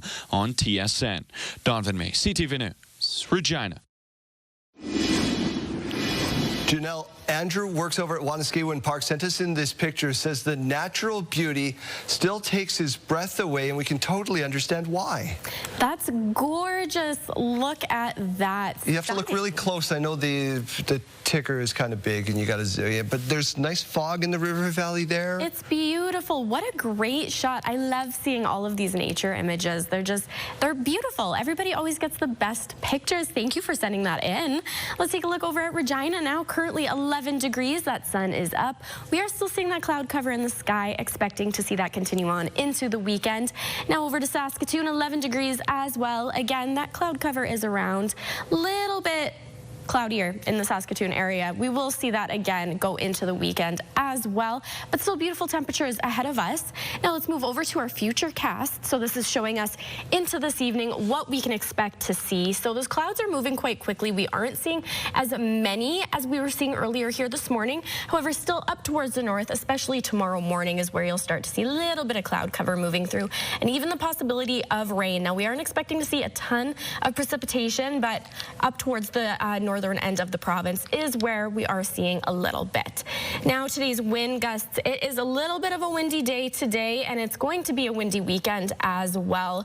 So we are still seeing those wind speeds moving from about 40 to about 55 to 60 kilometers per hour into today, later in the afternoon, into the evening as well. So that will be maintaining even throughout the weekend. Now, current temperatures here, Stony Rapids, 8 degrees.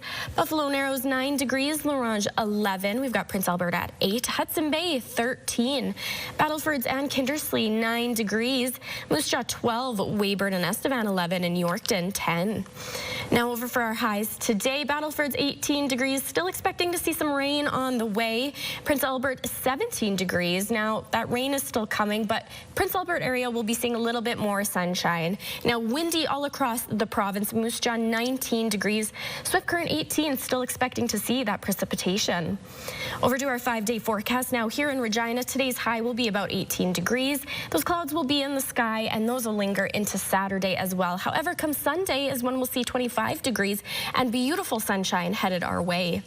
Over to Saskatoon is where those clouds are going to be around a little bit longer. So today 18 degrees as the high. It'll be a bit of a cloudier weekend as well. So Saturday 22 degrees, Sunday 19. Now come Tuesday is when the precipitation is expected to start, 25 degrees as the high.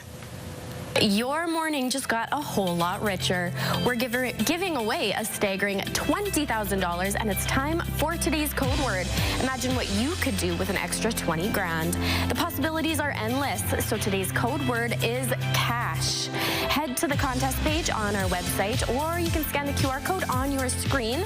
Enter the code word along with your information for your chance to win CTV Your Morning Saskatchewan's $20,000 giveaway.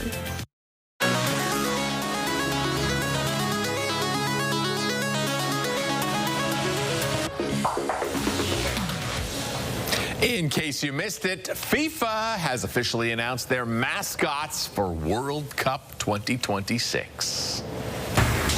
Good morning, Canada time. Oh, yeah, we teased this yesterday. Here's the reveal. That's Maple the Moose, of course Canada's official mascot for the World Cup next year. Apparently he's got a whole backstory.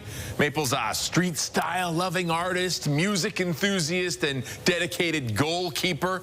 You got Zayu the Jaguar and Clutch the Bald Eagle joining Maple, representing Mexico and the U.S. Don't know why Clutch didn't apply to Canada. That seems pretty odd.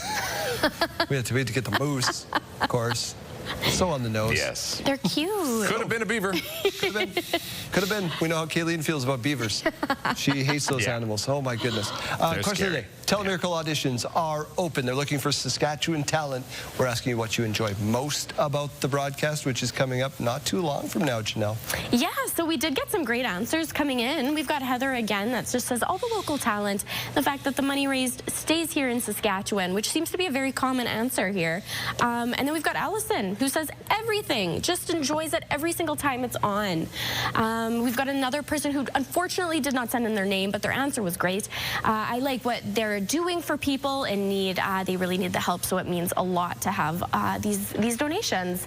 And another nameless answer, but still a great one.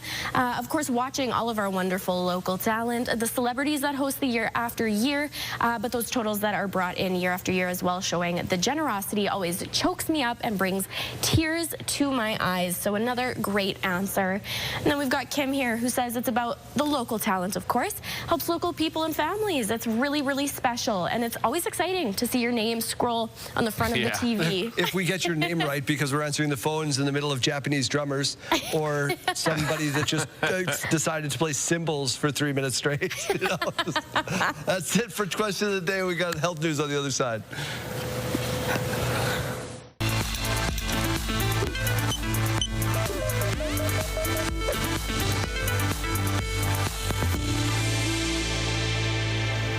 It's one of the most common cancers in women, and now researchers in BC are using artificial intelligence to change how endometrial cancer is diagnosed and treated.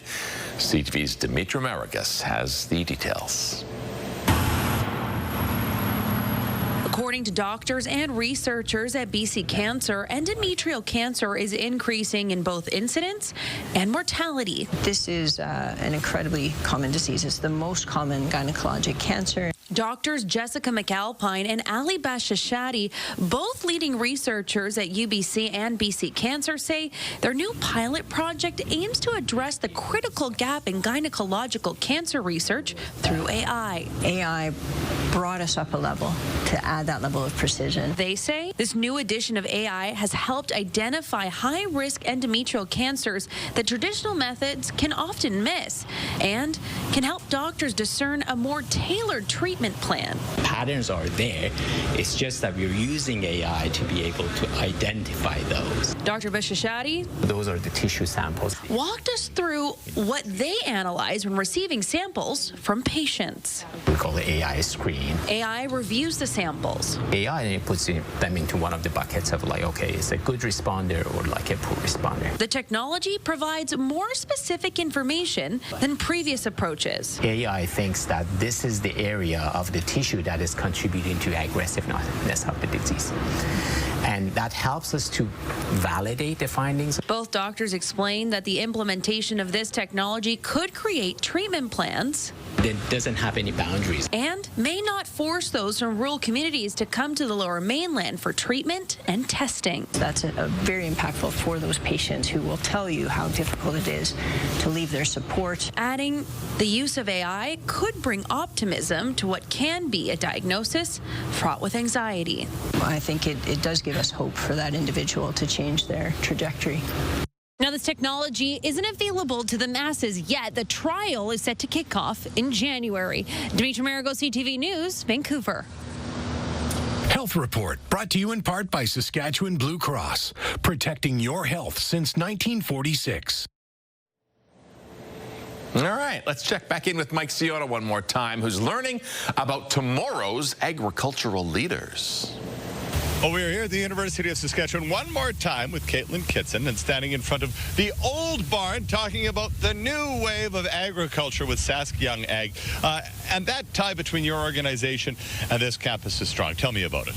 Yeah, so Sask Young Ag is for everybody under the age of 40, and I really think it starts at the College of Agriculture and Bioresources, connecting with those students, because all those students are either going to work in the agriculture industry or going back to farm. And so, I think trying to make that connection with them, so once they're done at the university, they have an opportunity to kind of continue that professional development in their lives. No doubt. And there is, in whatever genre or industry you happen to find yourself, that postgraduate kind of lull where you're like, okay, what's next? Where's the support? Because you have this great network here on campus, and that's where you guys come in.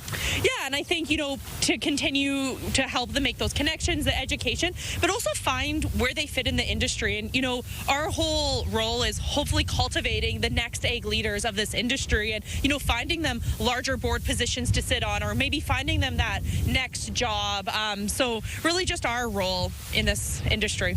I love that. Now, as we're looking at some potential for recruitment and obviously retention, how can people find you guys, get in touch with you, and get details on the conference in February? Yeah, so if you're under the age of 40 and involved in the ag industry, check out our website at Sask Young Ag. It's only $50 to be a member for the year, and I think it's, one of your best investments you can do for professionally. It's kind of who I am today because of the organization. And, maybe if you aren't under the age of 40 but still want to support or connect with young people, you have something to offer. I'm always looking for partnerships and collaborations to make sure that, the young people in our industry have everything possible. No doubt about it. Well, thank you very much for the time this morning, and sorry about the wind. How's our hair, you guys? Are we okay?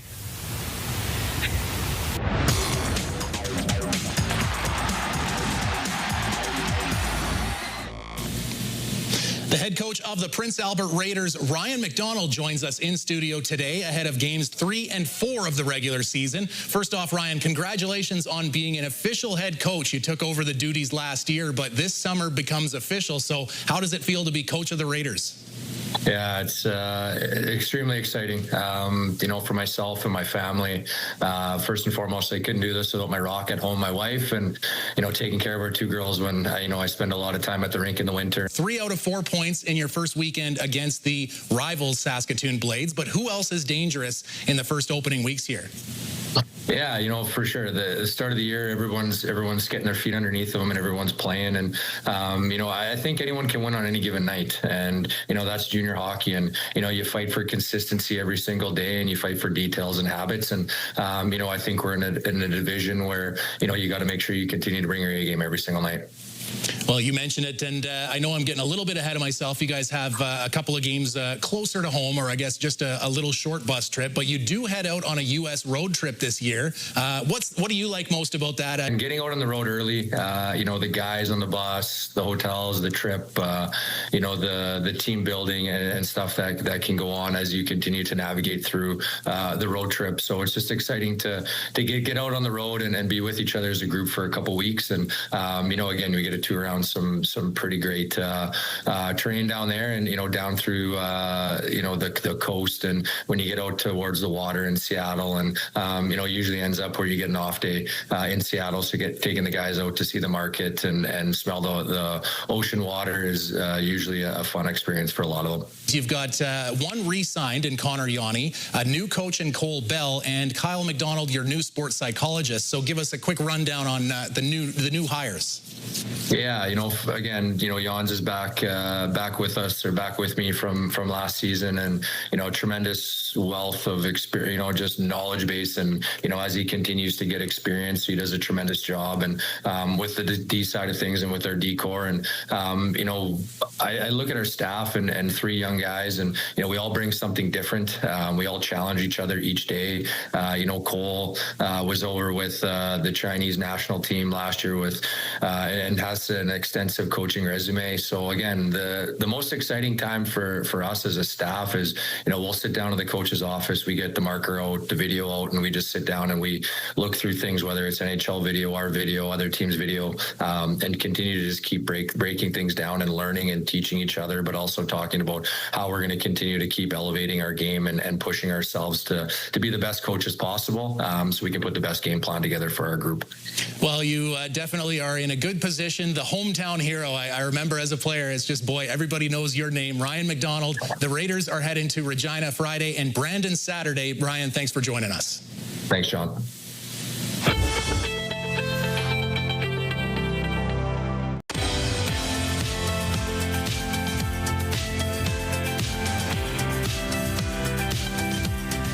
Welcome to Your Morning Saskatchewan. My name is Daryl. Here's what's making news.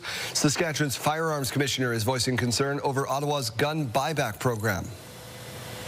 We're targeting the wrong individuals. We're targeting law-abiding gun owners and taking firearms away from them and spending a lot of money to do it. And at the same time, they're not the problem. The commissioner says most gun crimes involve smuggled or stolen firearms. He says the buyback program lacks detail, and he worries about enforcement if it'll fall on local police forces that are already stretched thin. The gun ban includes more than 2,500 models of assault-style firearms. The buyback program is starting with a 6-week pilot project in Nova Scotia before being rolled out nationwide. The federal government has released its findings into a forensic audit that flagged more than $30 million of spending from the Federation of Sovereign Indigenous Nations. An elder shared with me that, it's got to get to the worst, very worst situation before things will get better. And I believe that's honestly, we're pretty close to that status now. Indigenous Services Canada has come up with 8 recommendations to better track how the FSIN spends its money and help eliminate potential misspending. The report flagged multiple cases of questionable, ineligible, or unsupported spending. The FSIN was unable to properly account for more than $23 million of COVID-19 relief funding. Pay raises to the executive were flagged, as was the entire executive buying new vehicles twice in an 18-month span. The recommendations include getting budgets from the First Nations it serves to make sure it's meeting its goals, proper invoices, and keeping records of supporting documents. Reaction coming in this morning to a scathing report from the Parliamentary Budget Officer on our financial picture. All of which will add to the cost of living for Canadians. How is it possible that any Prime Minister could have been more expensive than Trudeau? A large part of that is in response to what has happened, not by choice, but we had to be there for workers. If you're in the auto sector, the steel industry, in the forestry industry, you expect your government to be there. The interim Parliamentary Budget Officer, Jason Jacques' new report projects a sharp hike in the annual deficit from $51.7 to $68.5 billion. Now, the report also finds that federal debt to GDP is no longer on a declining path over the medium term. The office says Canada's trade war with the U.S. is dragging down tax revenue and pushing deficits higher. City of Regina has committed up to $3 million to complete a stalled rapid housing project. Work on the 30-unit building at Angus Street and 5th Avenue stopped last November because of rising construction costs. Wayne Mantica looked into it. It has been 10 months since work stopped on this 30-unit rapid housing project after $8 million in government funding ran out. It was to be operated by the North Central Family Centre, which went to City Council this week asking for money to help complete construction. There were significant cost escalations in the construction industry, we believe about 35% during this period of construction. Originally, the federal government contributed close to $7 million, with about $1 million each from the city and the province. City Council has agreed to contribute up to an additional $3 million toward project completion, but it might not be enough. Part of the recommendations, we're going to be working really closely with city administration to look at other grant opportunities, to also reach out to other levels of government. I know there's been discussions at the federal level, and we've had discussions with the provincial level as well. We want to fairly quickly reach back out to other potential funders to see what their interest and their appetite is in seeing this through. When complete, the Orange Buffalo Lodge will offer a full range of supports to about 90 residents. Our Central Family Centre believes affordable housing doesn't work without supports, and at the end of the day, we don't want people to stay in a low-income status, and we want them to be able to achieve things greater than that. And so our goal always and everything we do is to help break the cycle of poverty. North Central Family Centre plans to do things differently as it works toward completion of the project. It's going to obtain an exact construction cost and obtain all the necessary funding before resuming work, with the goal of moving in next year.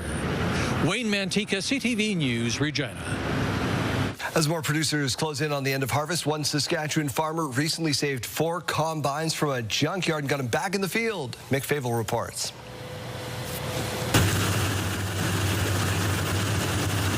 They just don't make them like they used to, at least according to Mark Brodner. 4 classic combines brought back to life and working the land once again. All 4 of these machines are, I guess, barn finds, as you call them. They've all needed some sort of restoration, whether it's seized engines, transmissions, and I get them back in the field of working condition. Brodner's love for combines and restoration goes back many years. He plans to get one of each brand. It's a hobby that has rubbed off on his wife and children. At the end of the day, you have to have more than just work and everyday life. You have to enjoy something, and life is too short not to have a hobby that you enjoy and can share with friends and family. So between the combines and old tractors and old trucks, it's something that we can do as a family and enjoy as a family. One of the machines was once owned by a local farmer. His daughter remembers the combine coming home for the first time.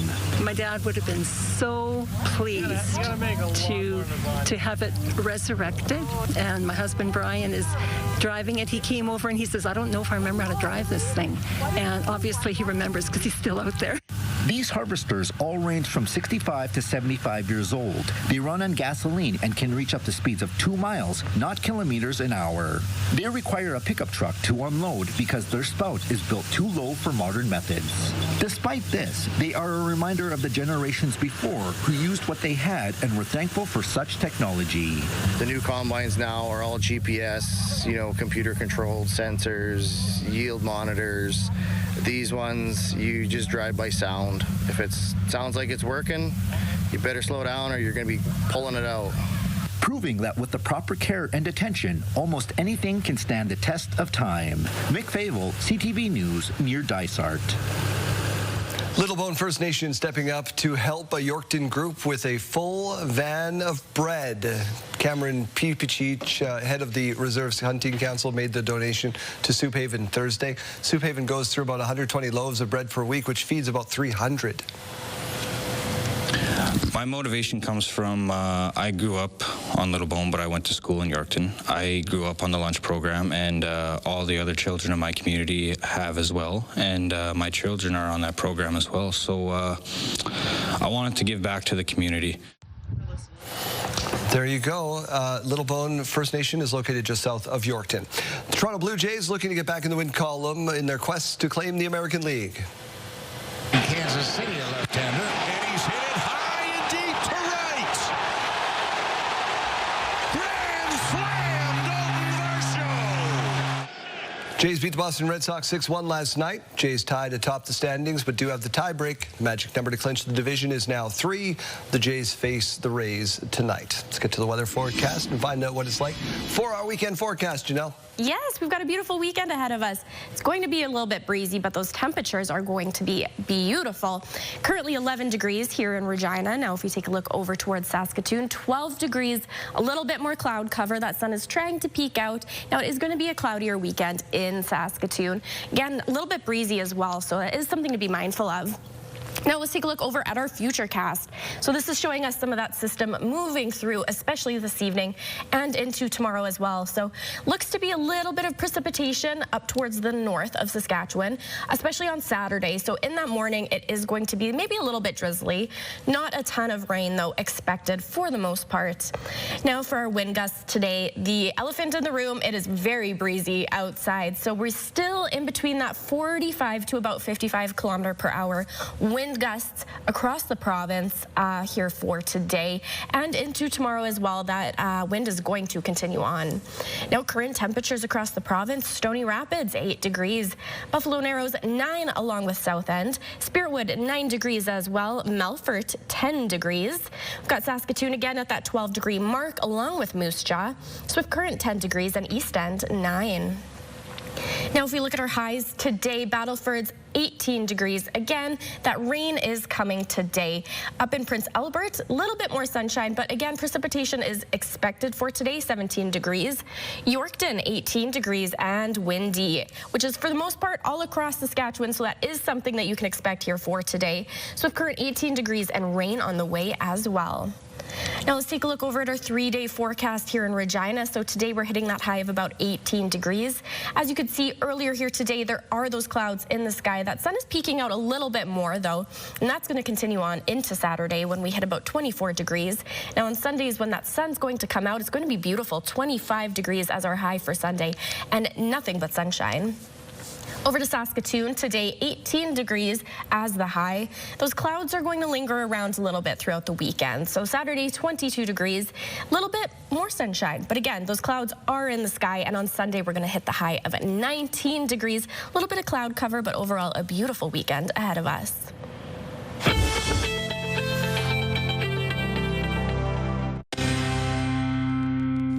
Tonight is the night, the final deadline in the Rough Rider and Children's Hospital Foundation's lottery, and we are joined by Heather Hedstrom to talk about it. Heather, you guys are always saying it. This is your best chance to win $1 million, right? Yeah, and who doesn't want to be Saskatchewan's next millionaire? And this is like your best chance to do that. I love that. Now, obviously, $1 million would be awesome, but that's not the only prize you guys have. Yeah. What else could people be looking to win? We have 10 grand prizes, and it's such an array to, entice other people to be like, oh, I want that. Lots of trips. There's a Porsche Macan and Paris. Oh. You could do that. You could go on a 16-day trip to the Greek islands, African safari, but there's also recreational vehicles like fishing trip. So lots of great items, but another really, really good one is a trip to the Grey Cup this year, and you never know. No, you do never know. You never know who's going to be in it. That's right. You might want to get a ticket to maybe go to the Grey Cup this year. Fantastic. Well, yeah, it'll be a great time, and a free trip to the Grey Cup's the way to go to the Grey Cup, I think. You've also got the 50-50, because don't put it to chance. You win the 50-50, you can buy your own trip to the Grey Cup. Right. Or you could buy your own, you'd probably even buy a Greek island, depending on how much it costs. Talk to me about the 50-50. Yeah, well, that 50-50 is almost at $1 million itself. So last year it went to 1.1 million. So another great opportunity to win a whole bunch of cash. I love that. Now, obviously great to win, but who are the real winners in this lottery? Absolutely our most precious resource, which are Saskatchewan kids. So we have such a great partnership with the Rough Rider Foundation. Their programs are incredible. Really good reading program in the classroom, mental wellness, so really kind of tackling mental health at a young age. And then when you think about Jim Pattison Children's Hospital, last year alone, there were over 83,000 visits from 575 communities. So this ticket really is helping kids and families from absolutely all over our province. No doubt about it. Yeah, two tremendous facilities and organizations here in Saskatchewan and for Saskatchewan. It is incredible.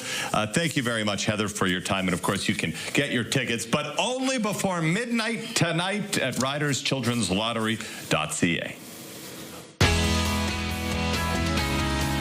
Hey, it's Chase from Pure Country Mornings back once again to count down to this week's top 5. Thomas Brett staying put at number 5 after all the bars are closed started us off. After all the bars are closed. Down another spot this week, Bailey Zimmerman and Luke Combs' Backup Plan is number 4. Jordan Davis moving up a spot, number 3 with Bar None. After a couple weeks back as your top song, he has fallen to runner-up. It is Russell Dickerson and Happened to Me.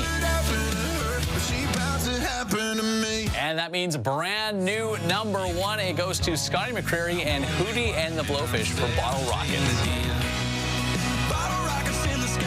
Thanks for counting down this week's top 5 with us. You can catch all of these and the rest of your favorites with the all-improved iHeartRadio app. That's where you can find us, too, at Pure Country 92.7.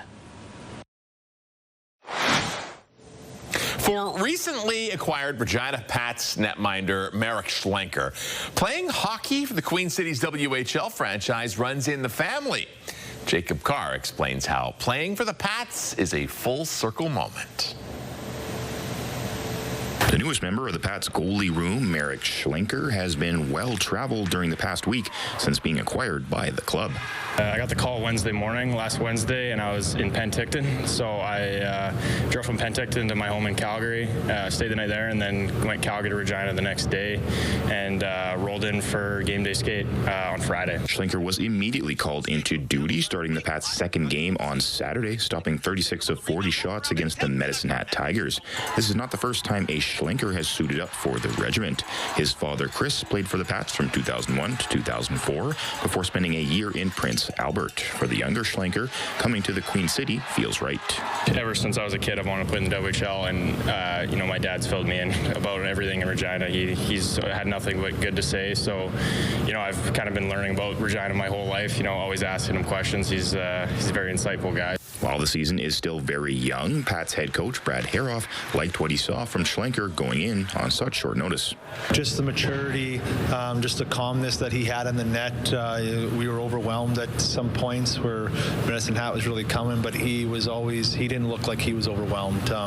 So he definitely brought a veteran presence to our team. Now Schlenker and the Pats are on the brink of their home opener on Friday night against the Prince Albert Raiders, and the netminder is excited to get his first taste of a home game at the Brant Center. Yeah, I got a chance to look at Ticketmaster and saw it's going to be a pretty good crowd, and then we got the tailgate and all that, and obviously there's the excitement of the younger guys. So I'm pretty excited. I played here once last year on a middle of a weekday, and even that the crowd was pretty solid. The team says Friday's starting goalie between Schlenker, Taylor Tabashniak, and Kelton Pine is yet to be determined. Jacob Carr, CTV News, Regina. A trend called the early bird dinner is gaining popularity. Apparently, more young people eating dinner at 5 p.m. or even earlier. Elizabeth Schulze has this one. It is 4 p.m. and I just finished my dinner for tonight. I think we're in the grandma era. These are just some of the young people joining a new trend. 4 p.m. is the new it girl time to eat. Eating dinner early, sometimes as early as 4 p.m. It has been a game changer for our family. While data is sparse on the emerging trend, reservation sites like Resy say they've seen an uptick in people choosing to get their grub much earlier than in the past. So far this year, more people have gone to the 5 p.m. to 6 p.m. reservation than the reservations between 8 and 11 p.m. The reason for the early trend?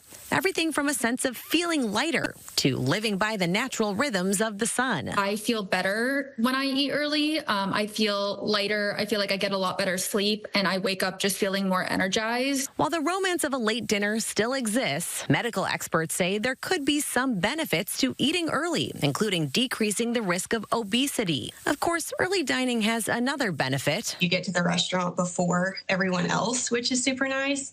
And then when it starts getting full, you're leaving. And many restaurants offer early bird deals. Instead of it being 5 p.m. to 7 p.m., we're doing happy hour now from 4 o'clock to 7 o'clock. We saw an even larger uptick with guests that were wanting to, come out right after work and meet their friends right after work to have a really nice dinner and enjoy the deal.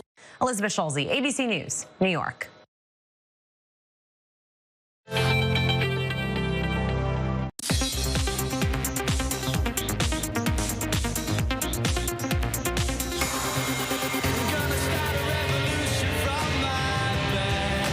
A piece of Oasis history is going on the block. Prop Store's music memorabilia live auction includes Noel Gallagher's 1960 Gibson guitar that Liam Gallagher damaged the night in Paris when the band broke up. It's estimated it could bring up to $660,000. Other big items up for bid include John Lennon's Lost Weekend glasses, which could go for $200,000 or more, Elvis Presley's Grand Prix sunglasses, estimated at $10,000 to $20,000, and Michael Jackson's fedora from his Smooth Criminal video, estimated at $50,000 to $100,000. The auction is October 23rd and 24th. More info at propstoreauctions.com. A new beginning for our family. Okay, the Clark crater is our best bet.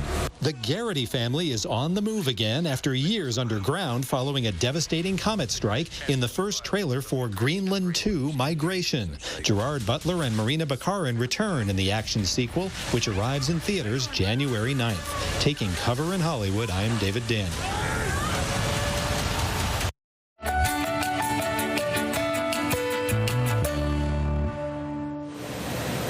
A BC thrift store is now at the center of a 1,000-year-old mysteries. A collection of antique jewelry that somebody donated might actually be ancient Roman treasure. As CTV's Andrew Johnson shows us, university students will have the opportunity to piece together its past. You never know what's in the bottom of a box. Among the thousands of donations sorted through each day at Chilliwack's Thrifty Boutique, some unusual discoveries stick out. Diamond ring in the bottom of the sock. We've had like $300 in a men's package of underwear. Ooh, that's interesting. Their origins are sometimes a mystery, even a question of who, not what. Hopefully, someone will come and claim Mom. But none have attracted as much attention as the items that, even after multiple online searches, left the small army of volunteers stumped. We just winged it, put a price on it, and threw it in the display case. $30 for these, a collection of very old-looking rings and medallions. Turns out they may be much older than anyone could have imagined, but one shopper had a suspicion. I guess what happened was an archaeologist came into the store, saw this collection on display, and said, "Then you really need to contact someone at SFU." The items were donated to Simon Fraser University, where experts now believe they could date back as far as the 5th century AD, what was once the Western Roman Empire.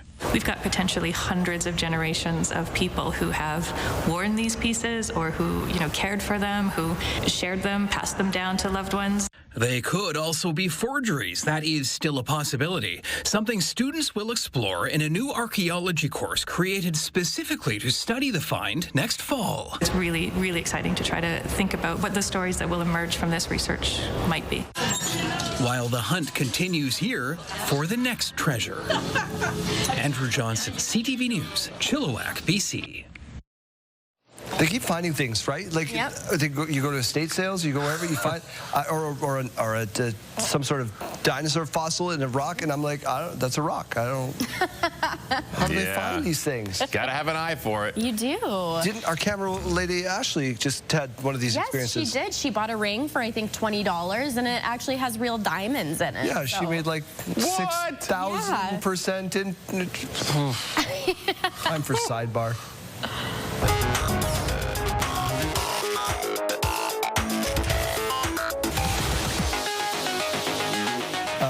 want to take a moment to recognize one of our own who's been recognized for his contributions to news over the years.